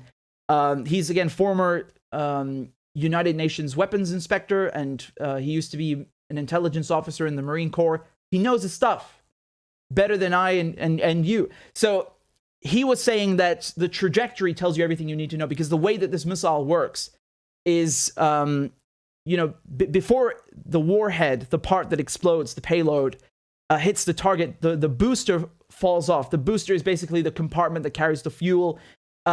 So it breaks off before impact, and just by finding that, you can sort of, sort of establish the original trajectory and find out which direction it came from, right? And also, it has a serial number. That's also very important, because that way you can trace not just the make and the model of the weapon, of the payload, but also what batch it was. And then when you know what batch it was, you can look to, was that batch sold to the Ukrainians? Was it sold to someone else who gave it to the Ukrainians? Are the Russians in possession of this batch? So you can do a lot of things with this evidence. And so here are some pictures on social media of the Toshka-U rocket that hit Kramatorsk. So people have been posting the serial number, right? So 91579. And they're saying also that there was another Toshka-U missile that was used in 2015, and it has a very similar serial number. So basically their point is that they come from the same batch. That's what people are trying to insinuate here. Let me show you some more over here. Again, lots of people comparing this to the one used in 2015. So they say if you compare this number with the number from the rocket from Kramatorsk, you can see they are not just from the same series, but even from the same military unit. Now, Scott's reasoning, again, he's banned, so I can't fetch the photo that he posted, which is ridiculous. He said that if you just take one look at this map, you'll understand. And his point was that the missile could have only been fired from the Ukrainian side because there are no Russian troops there. Right, and given where the booster fell off, and the assumed trajectory, it looks like it came from the Ukrainian side. Unless you think that the Russians somehow went behind enemy lines and had fired it. Again, I'm not telling you my opinion. I'm telling you what other people are saying. People who are experts in this field, and I'm showing you what the evidence or what the pictures we have are online. You draw your own conclusions from this. Let me show you something else over here. We have just arrived in the center of Kramatorsk. While reporting on the tragedy in Kramatorsk on April 8, the British reporter unwillingly gave away a crucial piece of the puzzle. Every missile has a unique marking, so once known, it's easy to pinpoint where it came from. Later that night, Italian reporters were able to get a better look at the Toshka-U missile. Take a good look and remember the unique number. This is exactly the missile that killed people in Kramatorsk yesterday. There is no point denying it. This is a video shot in Alchevsk, Lugansk People's Republic, on February 2nd, 2015. You can find it on YouTube. A Ukrainian Toshka-U missile was intercepted that day and later documented. Now take a good look at its unique number. Now let's compare the two. Even their serial numbers are exactly the same. It's really a good thing that many Ukrainian Tochka and Tochka-U missiles fired on Donbass over the 8-year civil war have been documented. Now let's look once again and compare the two missiles. They differ in only the last 2 digits, which leads to a conclusion that they were manufactured in the same batch. Isn't it time to ask the Ukrainian Defense Ministry once again? You know what I was just thinking? This reminds me of those, if you went on YouTube in 2006 or 7, you would find those Tupac conspiracy videos. If you look at this album cover or zoom in over here and you look at the triangle over here, Tupac is in Cuba. No, but seriously though, to be completely serious, there is something to this. And here, just to show you where Kramatorsk is actually, right? So you can see on the map, this is in the Donbass region, and you can see if we go back to the Reuters article, who was giving out the death toll and the number of wounded. It's the governor of the Donetsk region. Now, this is important because people have also said, the Russian side have said that why would Russia fire a missile on its own people or its own allies? Because the entire premise is that in the Donbass region, you have ethnic Russian speakers. These, the new breakaway states, the Donetsk People's Republic, Lugansk People's Republic, have explicitly asked Russia for help, right? And Russia's coming in to help them. So it makes no sense for Russia to fire a missile at its own allies and its own people. That's their argument, right? It's not my argument. I'm just presenting you what everyone is saying. Now, just going back to the serial numbers, one thing that I would add, this is a war. People lose weapons all the time. If you look at ISIS in Iraq, when they came into Mosul and they came into they're just a few miles away from Baghdad. What Jeeps did they have? American Jeeps. They had Hummers, right? They had American guns because they basically took all of the stuff that was given to the Iraqi army, right? Because they're much stronger. They committed heinous crimes, against the Iraqi police, Iraqi military, and they took their equipment. So, I mean, technically speaking, you could argue and say that, yeah, this is from the same batch that was fired by Ukraine before, but the Russians could have captured it. There's a war going on. You have troops moving in and out. The front, literally the front on the map changes every day almost. I mean, not substantially, but my point is that if you're saying this was the Russians, you could argue the Russians captured it and fired it. Yeah, but I don't know if that's proof enough. What is interesting though is it does appear to be from the same batch.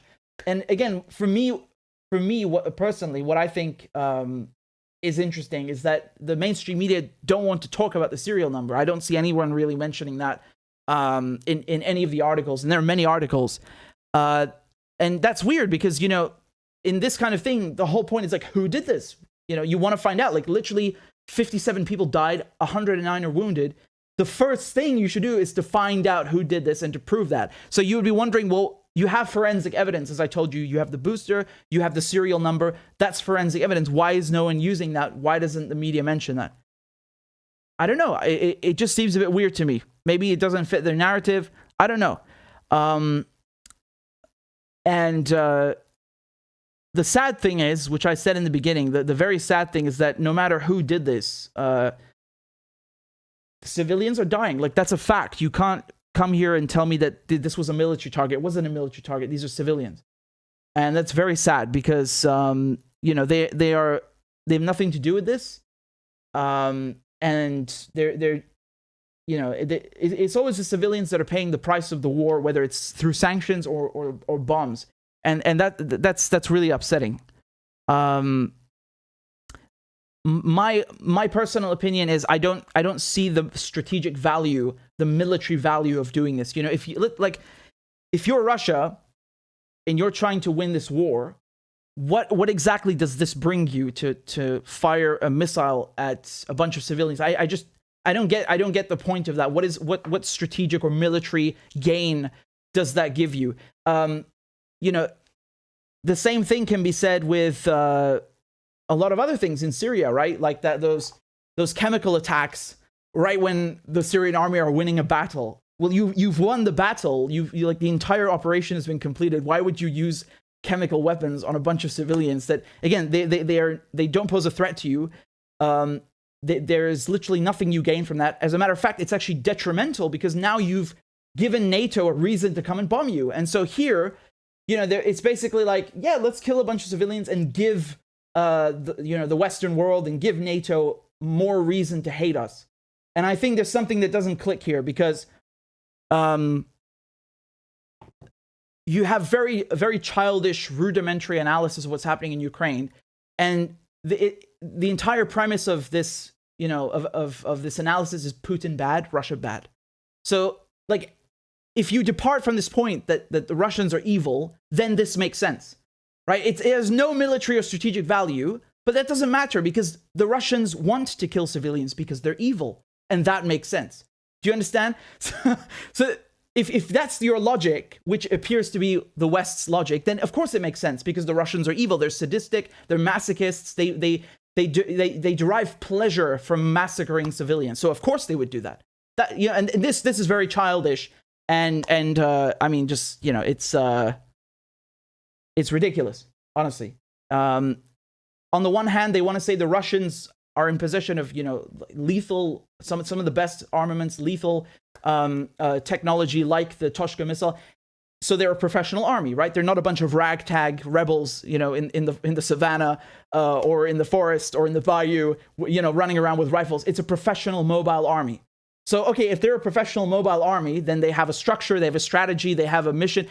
Please explain to me why anyone with a brain in the Russian army would order this.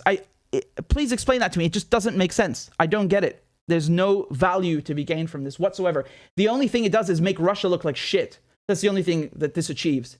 And if Russia did it, by accident or otherwise, then that's obviously something that it's a war crime. Like there's no doubt about it. And if the Ukrainians did it, it's also a war crime. Whoever did that, you know, when you massacre a bunch of civilians indiscriminately, you fire a rocket like that on a civilian area, that's a war crime. And again, like I said, it's very tragic because it's not. You have five children that have been killed. You know, dozens severely injured. I'm just reading to you now from The Guardian, right? And by the way, I should also add that not only are the people who died civilians, but it's a train station. A train station is public infrastructure. So this again further confirms that it's a war crime because targeting public infrastructure, civilian infrastructure, you know, whether it's a dam or a train station, the railways, that's not allowed.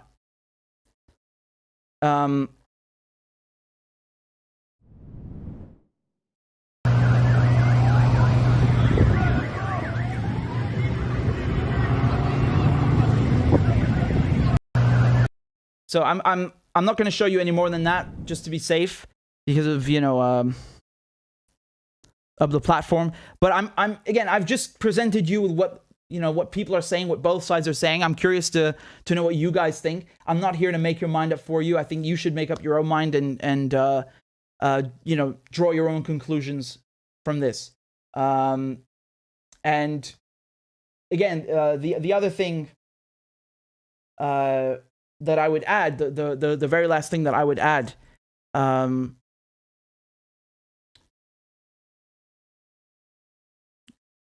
the last couple of days we've seen that thing at Bucha, right? We're seeing every couple of days something new like this, and yeah, these things absolutely happen. But I'm struggling to understand the military or strategic value of it. I mean, either the Russians are completely evil, like, you know, they want you to believe, or like they're implying, or they're complete idiots and they don't even know how to use their own weapons and they're just like firing them. You know, it's one or the other. That's the only conclusion that they leave you with, and I don't really buy it. I don't know. There's something missing here.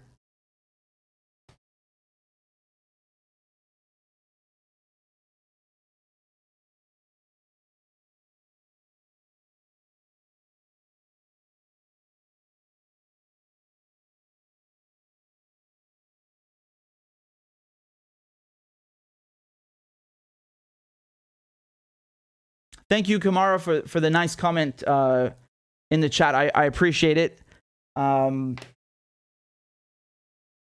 going to talk to you guys about something from Palestine, right? So I mentioned this earlier.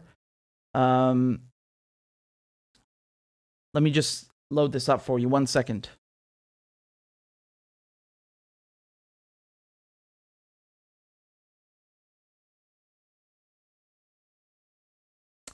Man, this is really...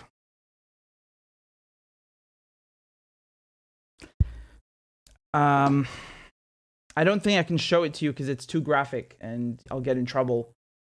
But I can tell you about it, I guess. Man, it's really awful. Really awful.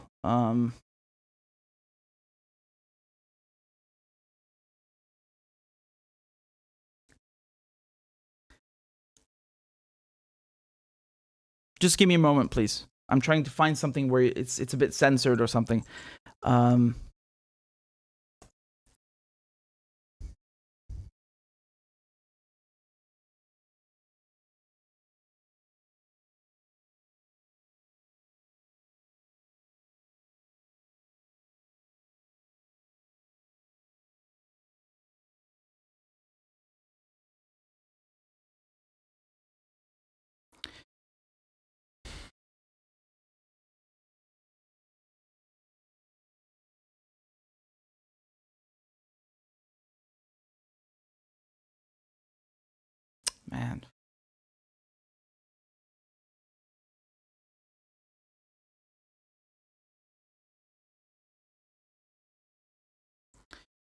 So today, the Israelis basically shot dead 2 Palestinian women in 2 separate incidents. Let's take a look. So this is from Arab News. They say Israeli soldiers on Sunday shot and killed 2 Palestinian women as troops responded to Prime Minister Naftali Bennett's call for them to go on the offensive. The first victim was a 45-year-old unarmed Palestinian woman in the town of Husan, west of Bethlehem, in the southern West Bank. Eyewitnesses said that Israeli soldiers at a checkpoint at the eastern entrance of Husan shot Ghadir Sabatin, a widow and mother of 6. She reportedly crossed the street after one of the soldiers asked her to stop, but one of the soldiers shot her twice, although she reportedly posed no danger to them. The Israeli army said that she had approached the soldiers in a suspicious manner. It later confirmed in a statement she was unarmed. Palestinian sources said that Sabatin, who had lost one of her eyes several years ago and was blighted with poor vision, was killed in cold blood by occupying forces while on her way to visit one of her relatives' houses in Husan. So I saw the video, and I can't play it to you because, I'll get in trouble. It's too graphic. And again, do you see, like, she was suspicious.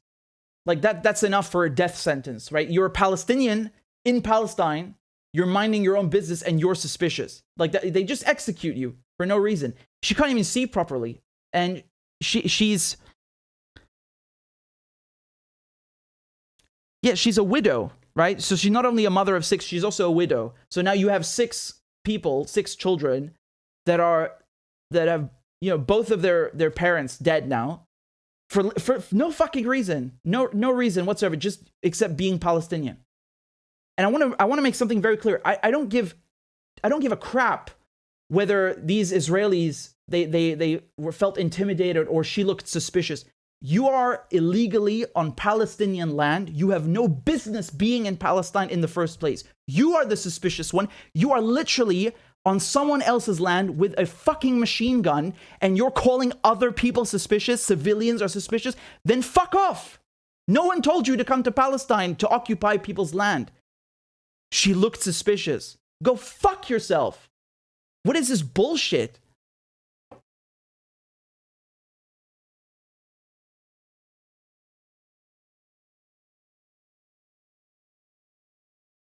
They also shot and killed a 19-year-old. Mohammed Ghanem was shot and killed by the Israeli occupation forces. The 3rd Palestinian killed today by the Zionist army. He was out grocery shopping with his mom and 6-year-old brother, both in the car when Israeli soldiers opened fire. So, there's literally not one day that passes by they don't beat someone up, they don't kill someone, they don't bomb. Every single day they're brutalizing the Palestinians. And you look at the videos from Damascus Gate, Bab al-Amud. So right now is the holy month of Ramadan. And I mean, even when it's not Ramadan, but especially now, people like to go and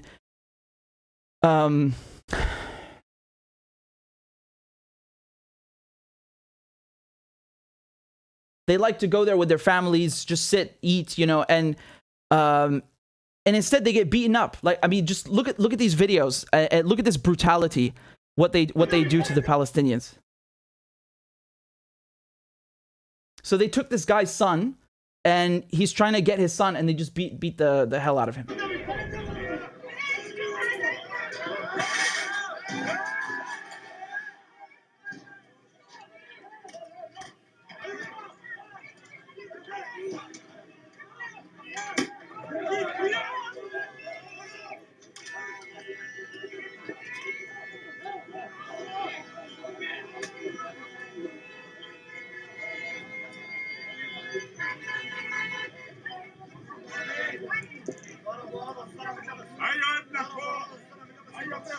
Right, so I can't show you anymore.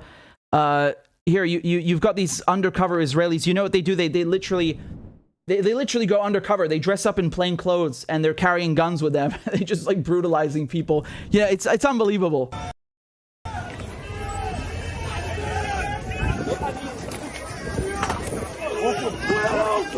So again, these guys are Israelis. They're just wearing plain clothes. And you can see them holding the pistols, and then you've got the so-called border police in the gray uniforms, which is, different from the olive ones. Again, you see, like, they just every single day you have sites like this, and that's what you're going to get when you go and you occupy a foreign country. You are going to have scenes like this every single day because people don't like to be fucking occupied, right? It's really not rocket science. As a matter of fact, it's the complete opposite. It's the most basic, tribal, primitive thing, that you could possibly fathom. That people don't like to be occupied. You're in their territory. Do you understand? To put it bluntly, they don't like that, and they're going to resist. And the Israelis, they think that they can beat the crap out of everyone and shoot them. Whatever it is, they're imposing their own law. And I don't just mean that morally, like that it's immoral. Even legally speaking, like they are illegally in Palestine, illegally in Jerusalem. They're not allowed to be in Jerusalem. The UN has said multiple times, Jerusalem is a separate body. It doesn't belong to Israel. Israel illegally annexed it. They're in the West Bank, occupying the West Bank. Gaza is besieged.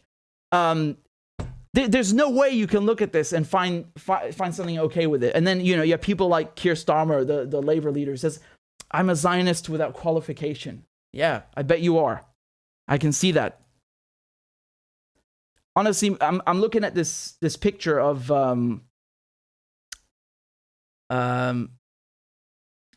the mother, the 47-year-old mother of 6 who was killed. It's horrible. It's really horrible. And you can even see that she can't see out of one eye already, right? She has a disability. And she's unarmed, and they just execute her, right? And I wish this were an isolated incident, but it's not. And they do this, being disabled. They don't care. I spoke a lot on this channel about a Palestinian guy he was 32. And I think a lot of you who just subscribed to me, you don't know about the story. So I'm going to tell you again, because it's really crazy. Like this guy's called Iyad Hala, and he's Palestinian from Jerusalem, 32 years old. But, he had learning disability, right? So according to his mother, he had the mental age of a 7-year-old. He doesn't understand, stop, freeze. Like this is just intimidating. And he was going to a special needs school, right?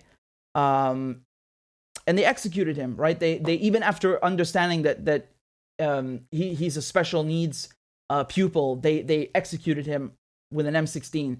And of course, then they claimed the cameras didn't work, the CCTV. Like the Israelis have a gazillion cameras, and I can assure you they all work perfectly well. That's the whole point, because they've set up an occupation. They know everything that's happening. The cameras work. They're just lying. They executed this guy. No one is punished. He's autistic.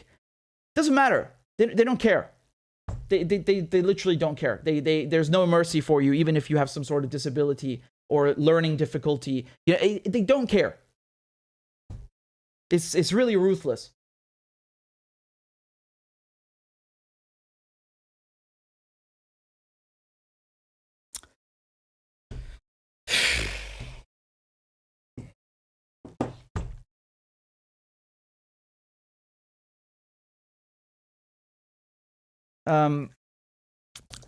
So I got some new developments for you from not Ukraine, but what Ukraine has caused, right?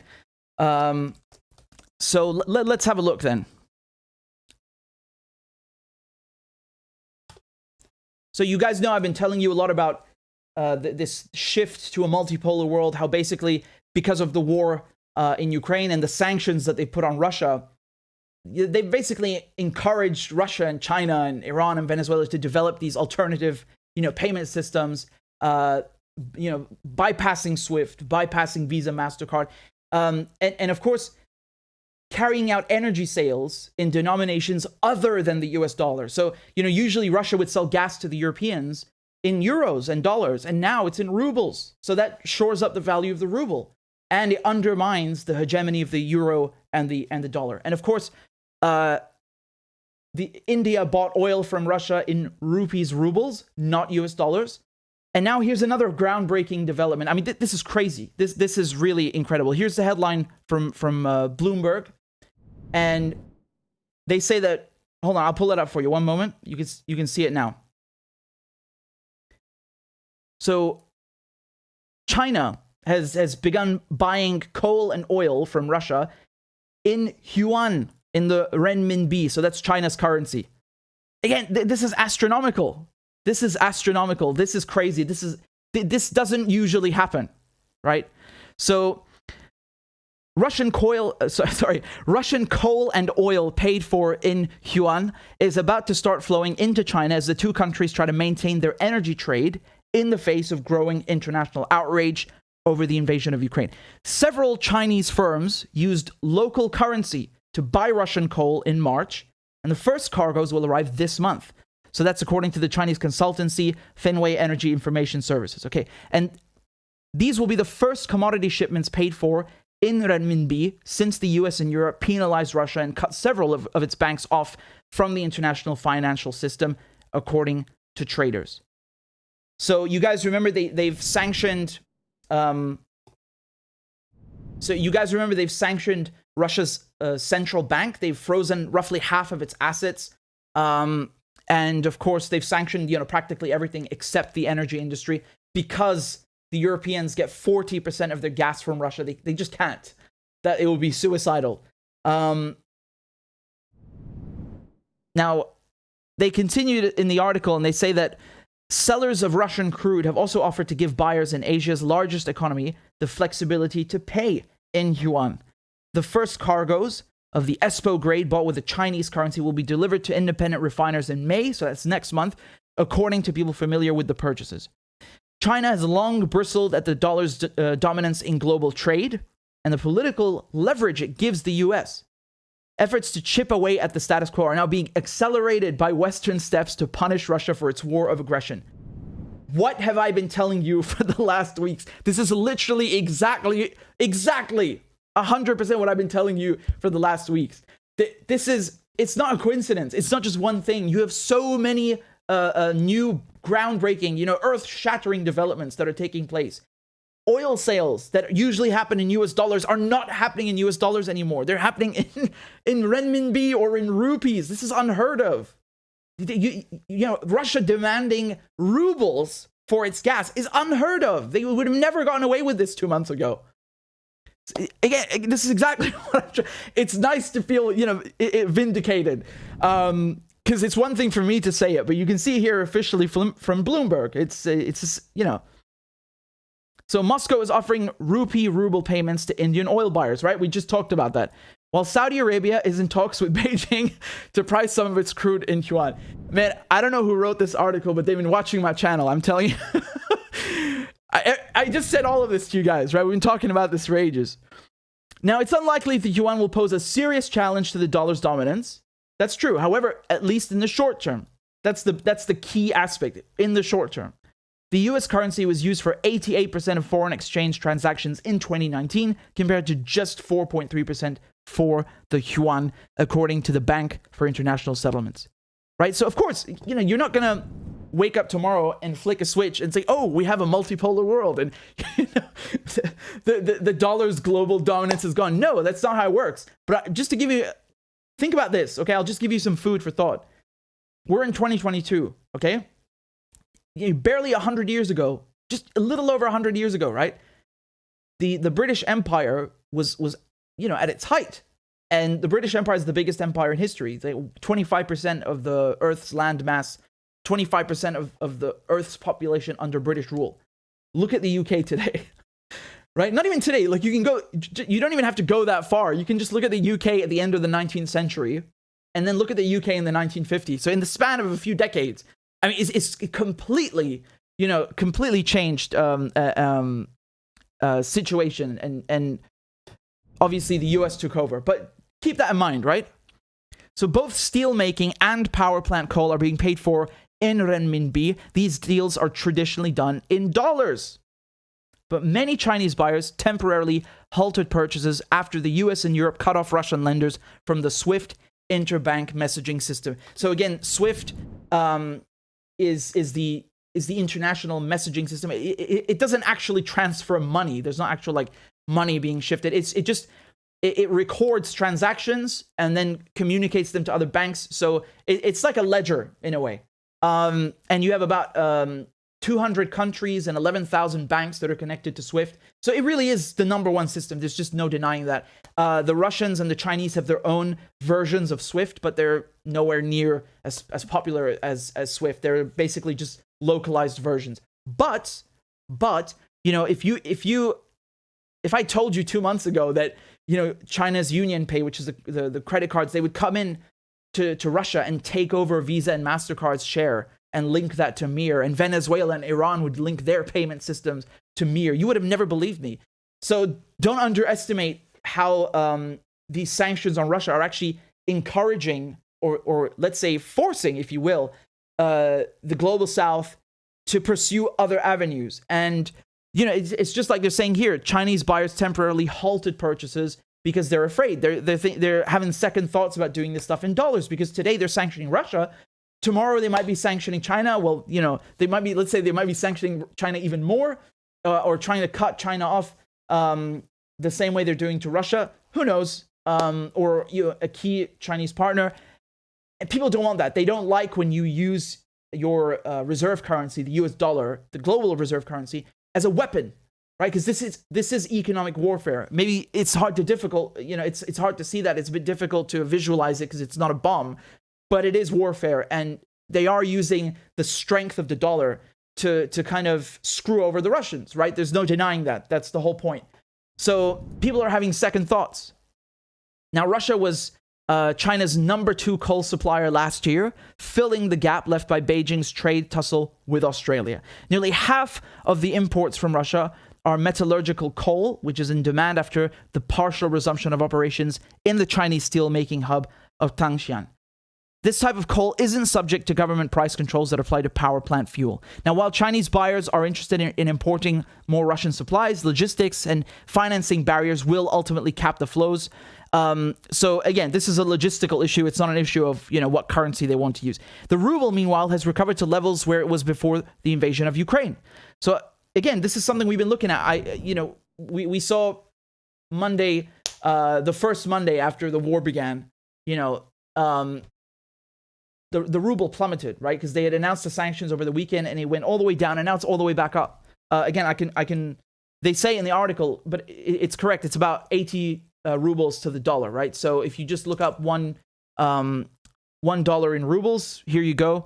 Right now it's 85. I mean, yesterday morning or this morning actually it was 80. So, it's fluctuating around that point. It's recovered quite well. That's what we're interested in looking at. So you can see here, 13th of February, it was 77, 85. That's not a huge difference, like, 133, right? Or 140.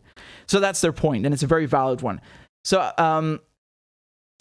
I think this is very vindicating to read this.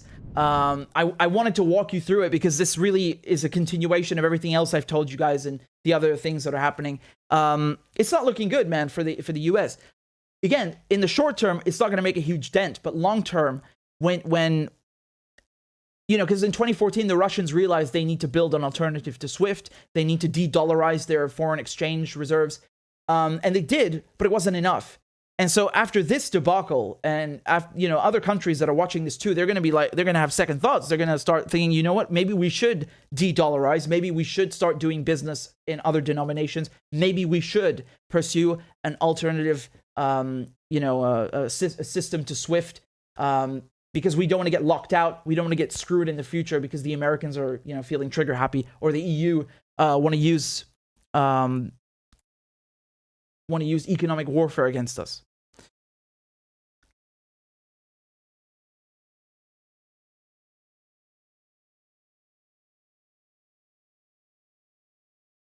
Okay.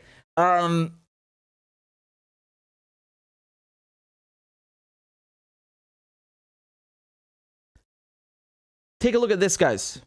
So here's just very briefly, just want to show you this very quickly.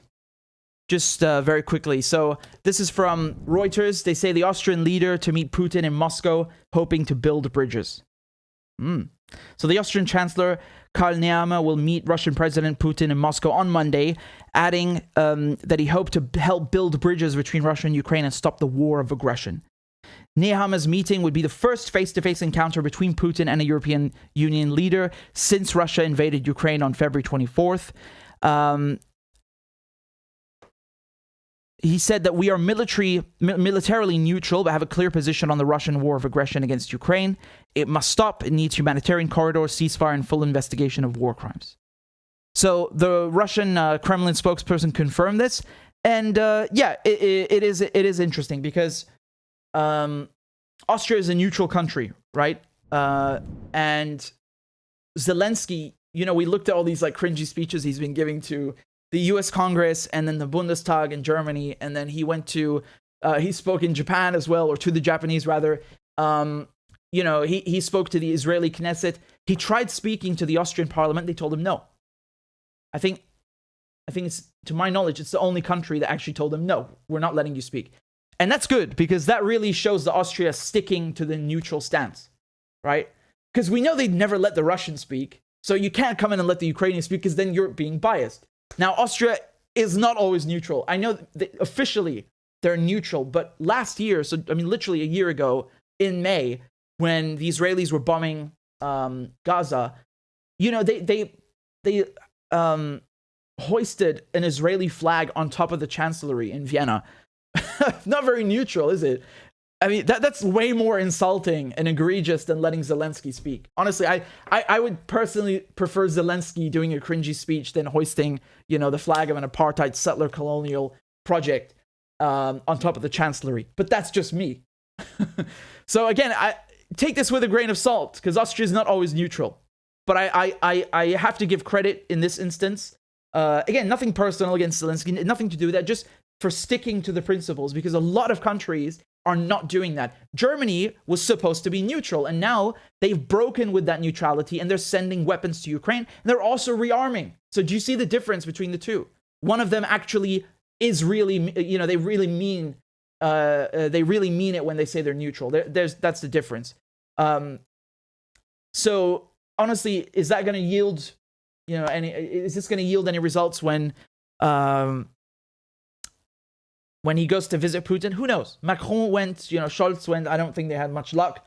I don't think, you know, this is not something that's going to be decided by the Austrians. This is something that's going to be decided in Washington, D.C. When the Americans finally pick up the phone and they tell Zelensky, okay, take the deal, you know, the diplomatic agreement, say you won't join NATO, put it in the constitution, then this war is going to stop. So again, I told you guys, Zelensky's in a really crappy position. You remember that video where he's going to the front line and he's speaking to these Nazis, to the Azov battalion, and just making a fool out of him. Like he has to remind them, like, I'm the president, remove the weapons from the front line. And they just, like, they're making a mockery of him to his face. Like, that really shows you who's running the show. I almost feel bad for him, you know, in that video from 2019. And now he's got Nazis on one side, NATO on the same side, the Russians on the other side. I do not want to have his job. No, thank you. No, thank you.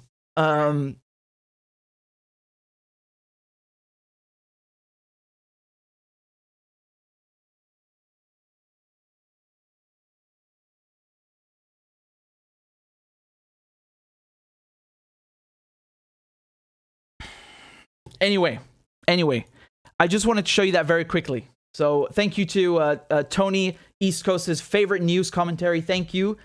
I'm very grateful. And Lana says, gossip says Austria is coming to get NATO people from Azov Steel. They negotiate between Zelensky and Putin. Gossip says. I haven't heard anything about that. You know, Austria is not a member of NATO.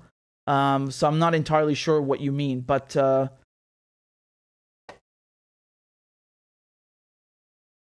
let me look into that, because that would be quite weird. Again, Austria is in the EU, but not in NATO.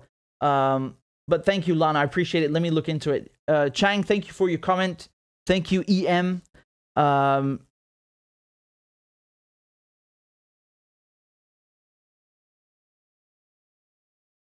I see X1 says the audio is skipping. Try refreshing. I think because YouTube suddenly stopped my stream and then restarted it. Maybe you just need to quit. I don't know if you're watching on mobile, just quit the YouTube app and come back in, or just hit the refresh button if you're on PC. Hopefully that helps.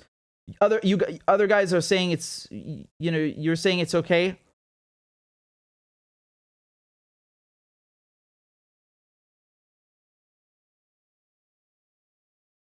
Thank you, Tony. You're very kind.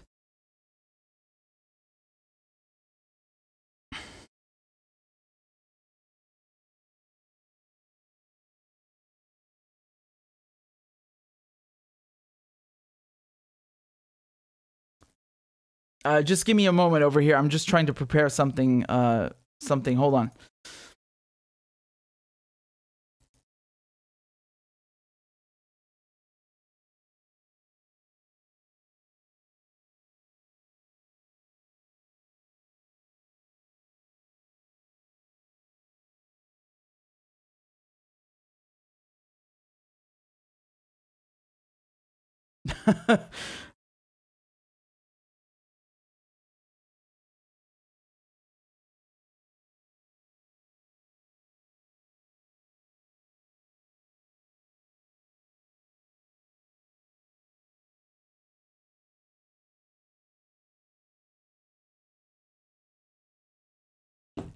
All right.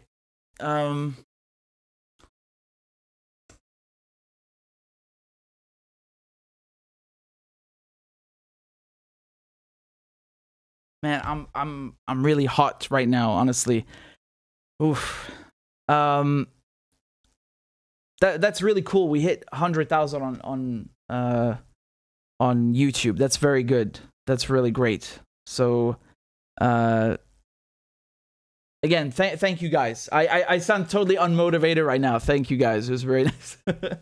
No, again, honestly, the only thing that I would say is, you know, right now you see how people are getting banned on Twitter. They're getting banned on YouTube. I really think it's important to, you know, make accounts on other websites. So, you know, Rumble, Odyssey, Rockfin, Telegram. These are all other places where you can watch my videos or follow me. And I think it's really good to do that. So we have a backup, you know, just in case. So, yeah.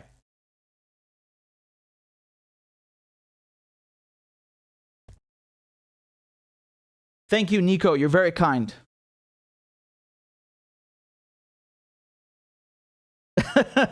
Pete says Daredevil was just working out of his cubicle in Tel Aviv at the Command and Control Propaganda Center. You know, that's the funny thing, because they say that, you know, the Russians have these like huge troll farms. The thing is that the Israelis have troll farms too, but they're actually proud of them. Like they post these pictures online. Have I ever showed you this before? Hold on, let me show you. It's really hilarious. Like, they're so proud of it. Like, yes, we have a troll farm. Yeah, look at this. So this is from. I don't know if you can see that. Like, look, you see this picture? It's literally an Israeli troll farm. Like, they're so proud of it, you know. Great, good job, you know.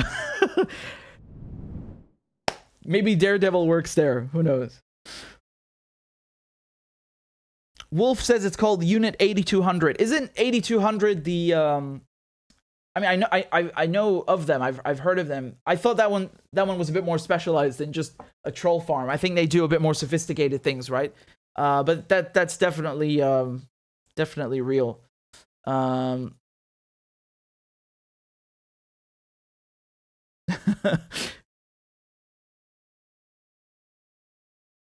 Romeo says, Richard, you need to speak about the U.S. coup in Pakistan. I just did, man. I just did like a 30-minute thing on it. You missed it, unfortunately, but don't worry, because everything is going to be uploaded. So don't worry. Do you think I really wouldn't speak about that? Come on. You know better than that. You know better than that. I really love Pakistan. I really miss it. I was actually looking up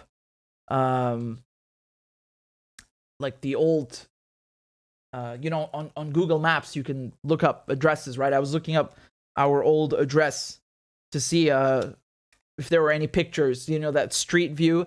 There is no street view on that street, unfortunately, but it's nice seeing it from the top, Yeah. War Crime says, is Macron winning? Yes, he is.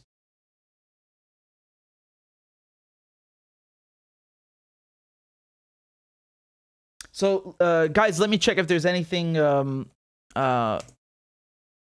Just give me one moment. I'm gonna go quickly on the on CNN, on Babylon.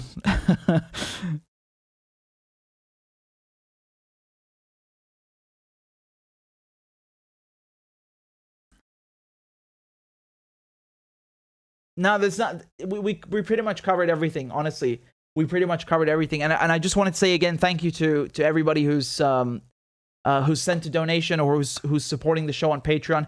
We are at 777. I don't think we've ever been this high. Have we ever been this high? So we basically got 23 subscribers to go. Right. The goal is 800, and we are at 777. Not bad. Not bad at all. So again, I haven't plugged the show yet. This is my least favorite part, but I got to do it because I've got to earn a living and keep the channel going. So if you like what I do, if you like my work, please consider supporting. You can donate monthly on Patreon. Any currency you like. Maybe try rubles. I know it says dollars, but given everything that's happening right now, maybe you should try in rubles or in rupees or in renminbi. But seriously, you can donate in whatever currency you like. €1 a month. I don't care. I'm grateful either way. And again, we are at 777 subscribers. We've just got 23 to go, and I think we've got 1,700 people watching. I'm sure that 23 of you are ready to support independent media, and I'll be very grateful. And of course, if you like, you can also donate on PayPal, just like a one-time thing. I'm gonna put the screen up. So yeah, when you're watching those YouTube shows, whatever it is, and they're like in the middle of the video, they're like, and now here's from our sponsor, Square. Like, I don't do that. I don't have a sponsor. You guys are the sponsor. So I have to do this. I have to do the plug. So you guys are the sponsor, and I usually try to keep this till the end of the show. So yeah.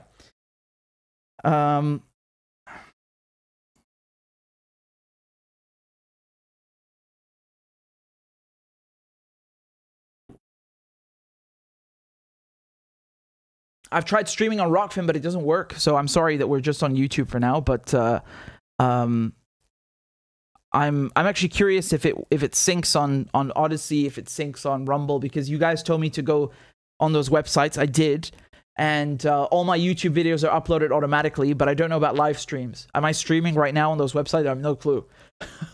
If you're watching me right now on Odyssey or Rumble, then hello to you. That's great.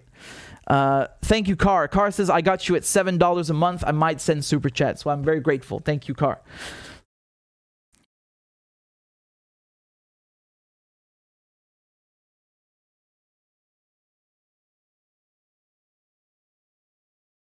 Golden says, you should cover how the Ukraine Nazi ambassador to Mexico denigrated all Mexican people in Latin America with one tweet. What tweet was that? Let me see if I can find it.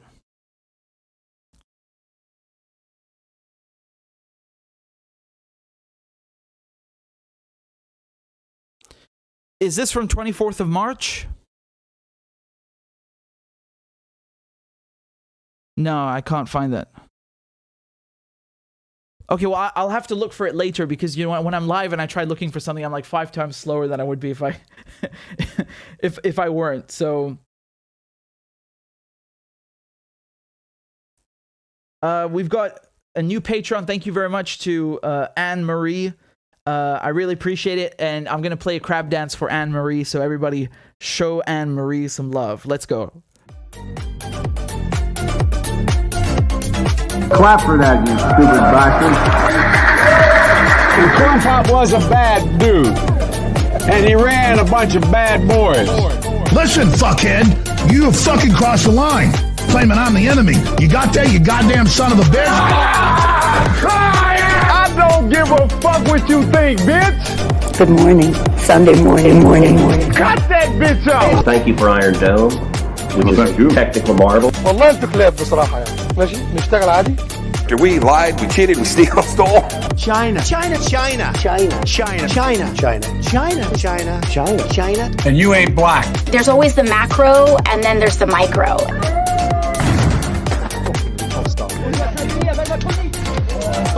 Do not come.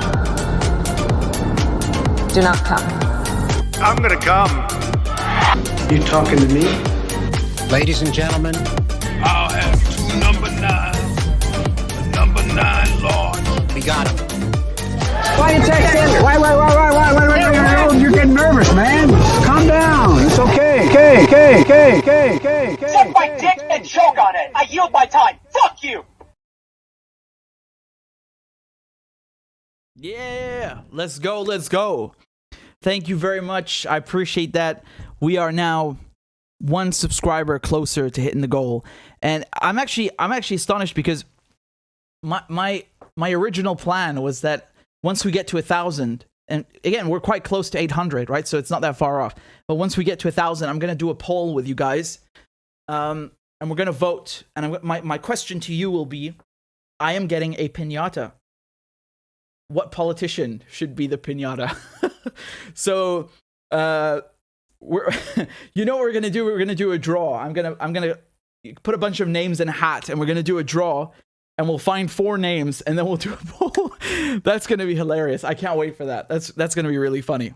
So, like I said, once we get to 1,000 subscribers on Patreon, that's my treat for you guys.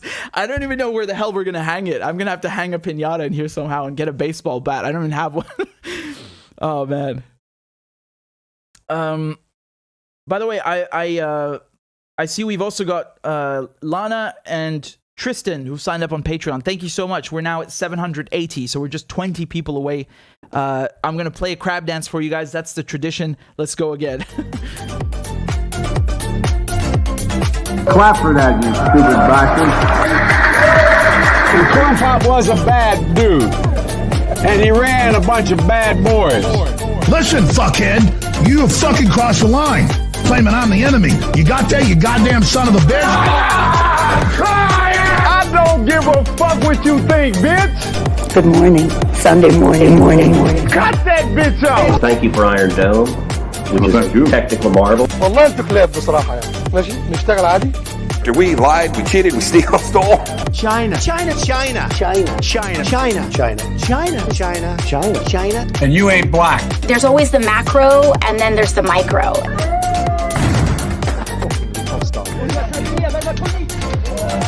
Do not come. Do not come. I'm gonna come. You talking to me? Ladies and gentlemen, I'll have two number 9s. Number 9 large. we got him. Why you texting? Why? You're getting nervous, man. Calm down. It's okay. Suck my dick and choke on it. I yield my time. Fuck you.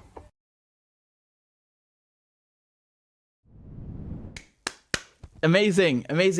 By the way, guys, I wanted to tell you something important. So you guys know I launched a like an online news outlet. Hold on, give me a second to pull this up for you so you can see it. It's called In Context, right? In Context. And so it's on Facebook, YouTube, Instagram, and Twitter. And look, we've already got 2,000 subscribers on YouTube. And I think 10,000 followers on Twitter. Not bad, right? For the first couple of weeks.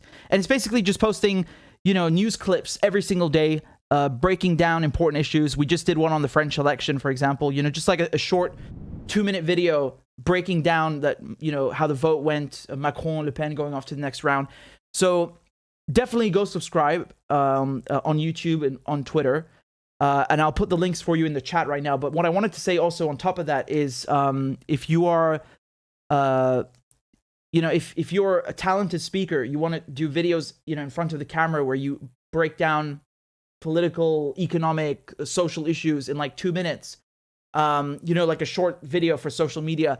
I'm hiring people part-time, full-time, so let me know. And also people who do animation and graphic design, you know, who can cut videos, and just people who write. Like, you just want to be behind the scenes and write these sorts of scripts for the videos. I'm hiring, so just let me know. Just shoot me an email. Like, show me what you can do. Give me an example of your work, and yeah, we can talk more. I'll put my email for you below. So it's rmedhurst@protonmail.com. And again, even if you're not interested in working, definitely go subscribe because you're gonna like it a lot. This is my project. So Claudia Claudia has been very kind, and she has gone right ahead and drawn up a new thermometer for us, right?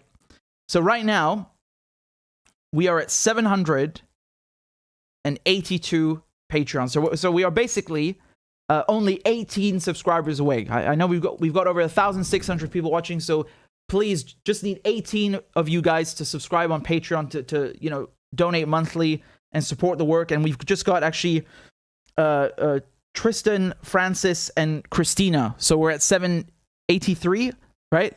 Thank you guys very much. I'm going to play the crab dance for you. You guys just keep them coming. Clap for that, you stupid bastard. And Corn Pop was a bad dude. And he ran a bunch of bad boys. Listen, fuckhead, you have fucking crossed the line. Claiming I'm the enemy. You got that, you goddamn son of a bitch? I don't give a fuck what you think, bitch. Good morning. Sunday morning. Cut that bitch off. Thank you for Iron Dome, which is a technical marvel. والله انتوا كلاب بصراحة يعني. ماشي نشتغل عادي. After we lied, we cheated, we stole. China. And you ain't black. There's always the macro, and then there's the micro.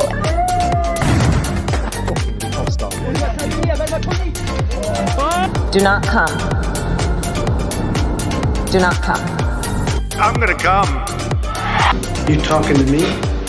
Ladies and gentlemen, I'll have 2 number 9s. The number 9 large. we got him. Why you text in? Why? You're getting nervous, man. Calm down. It's okay. Suck my dick and choke on it. I yield my time. Fuck you.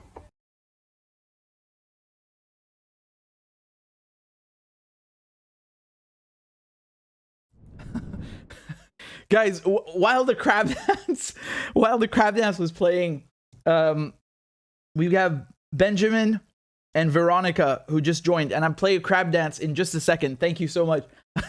I just wanted to say one thing. Crap, I forgot. What was it? Oh no, it was something else. I can't remember. We've been going on for like 3 hours. 3 hours is amateur hour. Like I've done 8 hours before. This is nothing. This is like not even half of that. But what was I gonna say again? Oh, dang it. What the heck? Hold on, I'm just gonna look around, see if I can remember. Oh yeah, I remember. I would, if you guys, because I need people to translate my videos. You guys gave me this idea. Some of you like contacted me and said you would like to translate videos, you know, in Arabic or Russian or whatever. And I feel really bad because I never got around to like answering you because I'm just drowning in work. But that is really a great idea. I don't know if you want to translate some of the videos in your spare time, whether it's a 5-minute video or whatever you want to do, please feel free to send the translation and I will upload it on YouTube. You know, it's a shame because in the past, they had a feature on YouTube where if you're watching my video, you could just log into YouTube and upload the translation. And all I would have to do is like approve it. They removed it for some reason. Right? Those were the community subtitles or something like that. And so now you basically have to send it to me and I have to go upload it manually, which, I guess it's just an extra step. But for me, it's not an issue. If you guys want to, like, you know, in your free time, it's your hobby. I greatly appreciate that. I don't want to burden anyone. I just say this because several of you contacted me and I feel bad I never got around to answering you. So yeah, I think that would be cool. But my Yemen report, for example, the investigation that I did on the siege, the fuel embargo, someone in Yemen translated it into Arabic. and that's great. So I'll be posting that soon in Arabic. Yeah. Man, you guys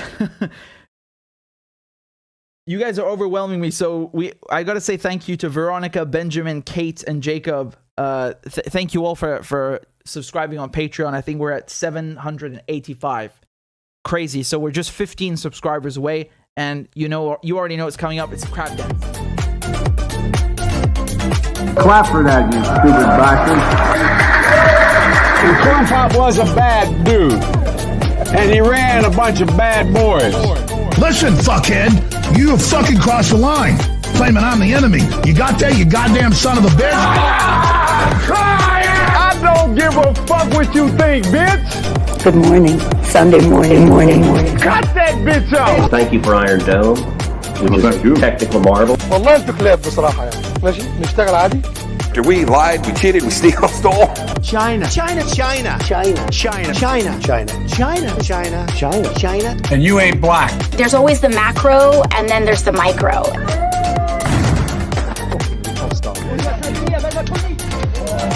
Do not come. Do not come. I'm gonna come. You talking to me? Ladies and gentlemen, I'll have 2 number 9s. The number 9 large. we got him. Why you text in? Why? You're getting nervous, man. Calm down. It's okay. Suck my dick and choke on it. I yield my time. Fuck you.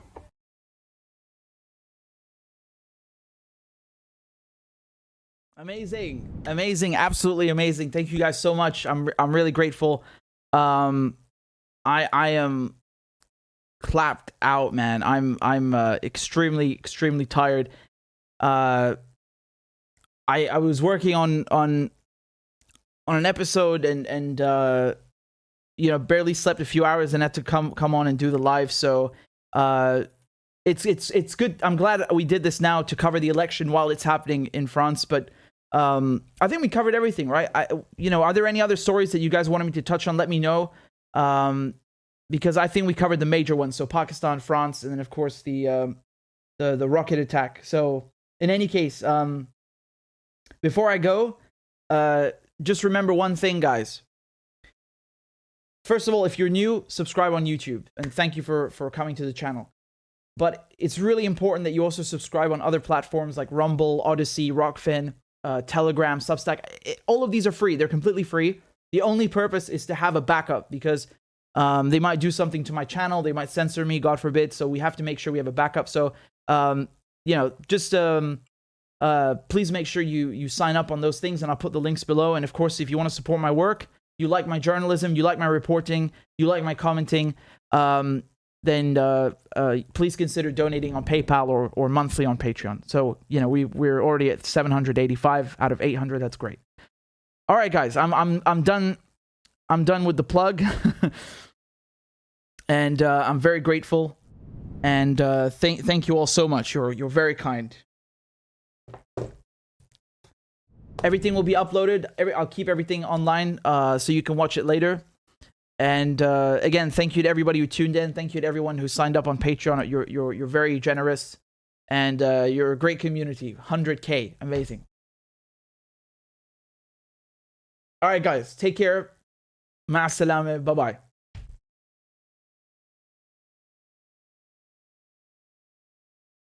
I am once again asking for your financial support. A is for All men and women created by go. You know the thing. B is for I'm beginning to see why your wife left you. C is for Corn Pop was a bad dude, and he ran a bunch of bad boys. D is for Don't worry, I'm so serious. Children, I love to hear them. E is for Excuse to walk by the dealer and say, no, I'm not going to be a mule. I got something to do. I got to go do boom, boom, boom. F is for Time friend, and she's a friend. She's been my friend in and out of public life. G is for Go to Joe 30330.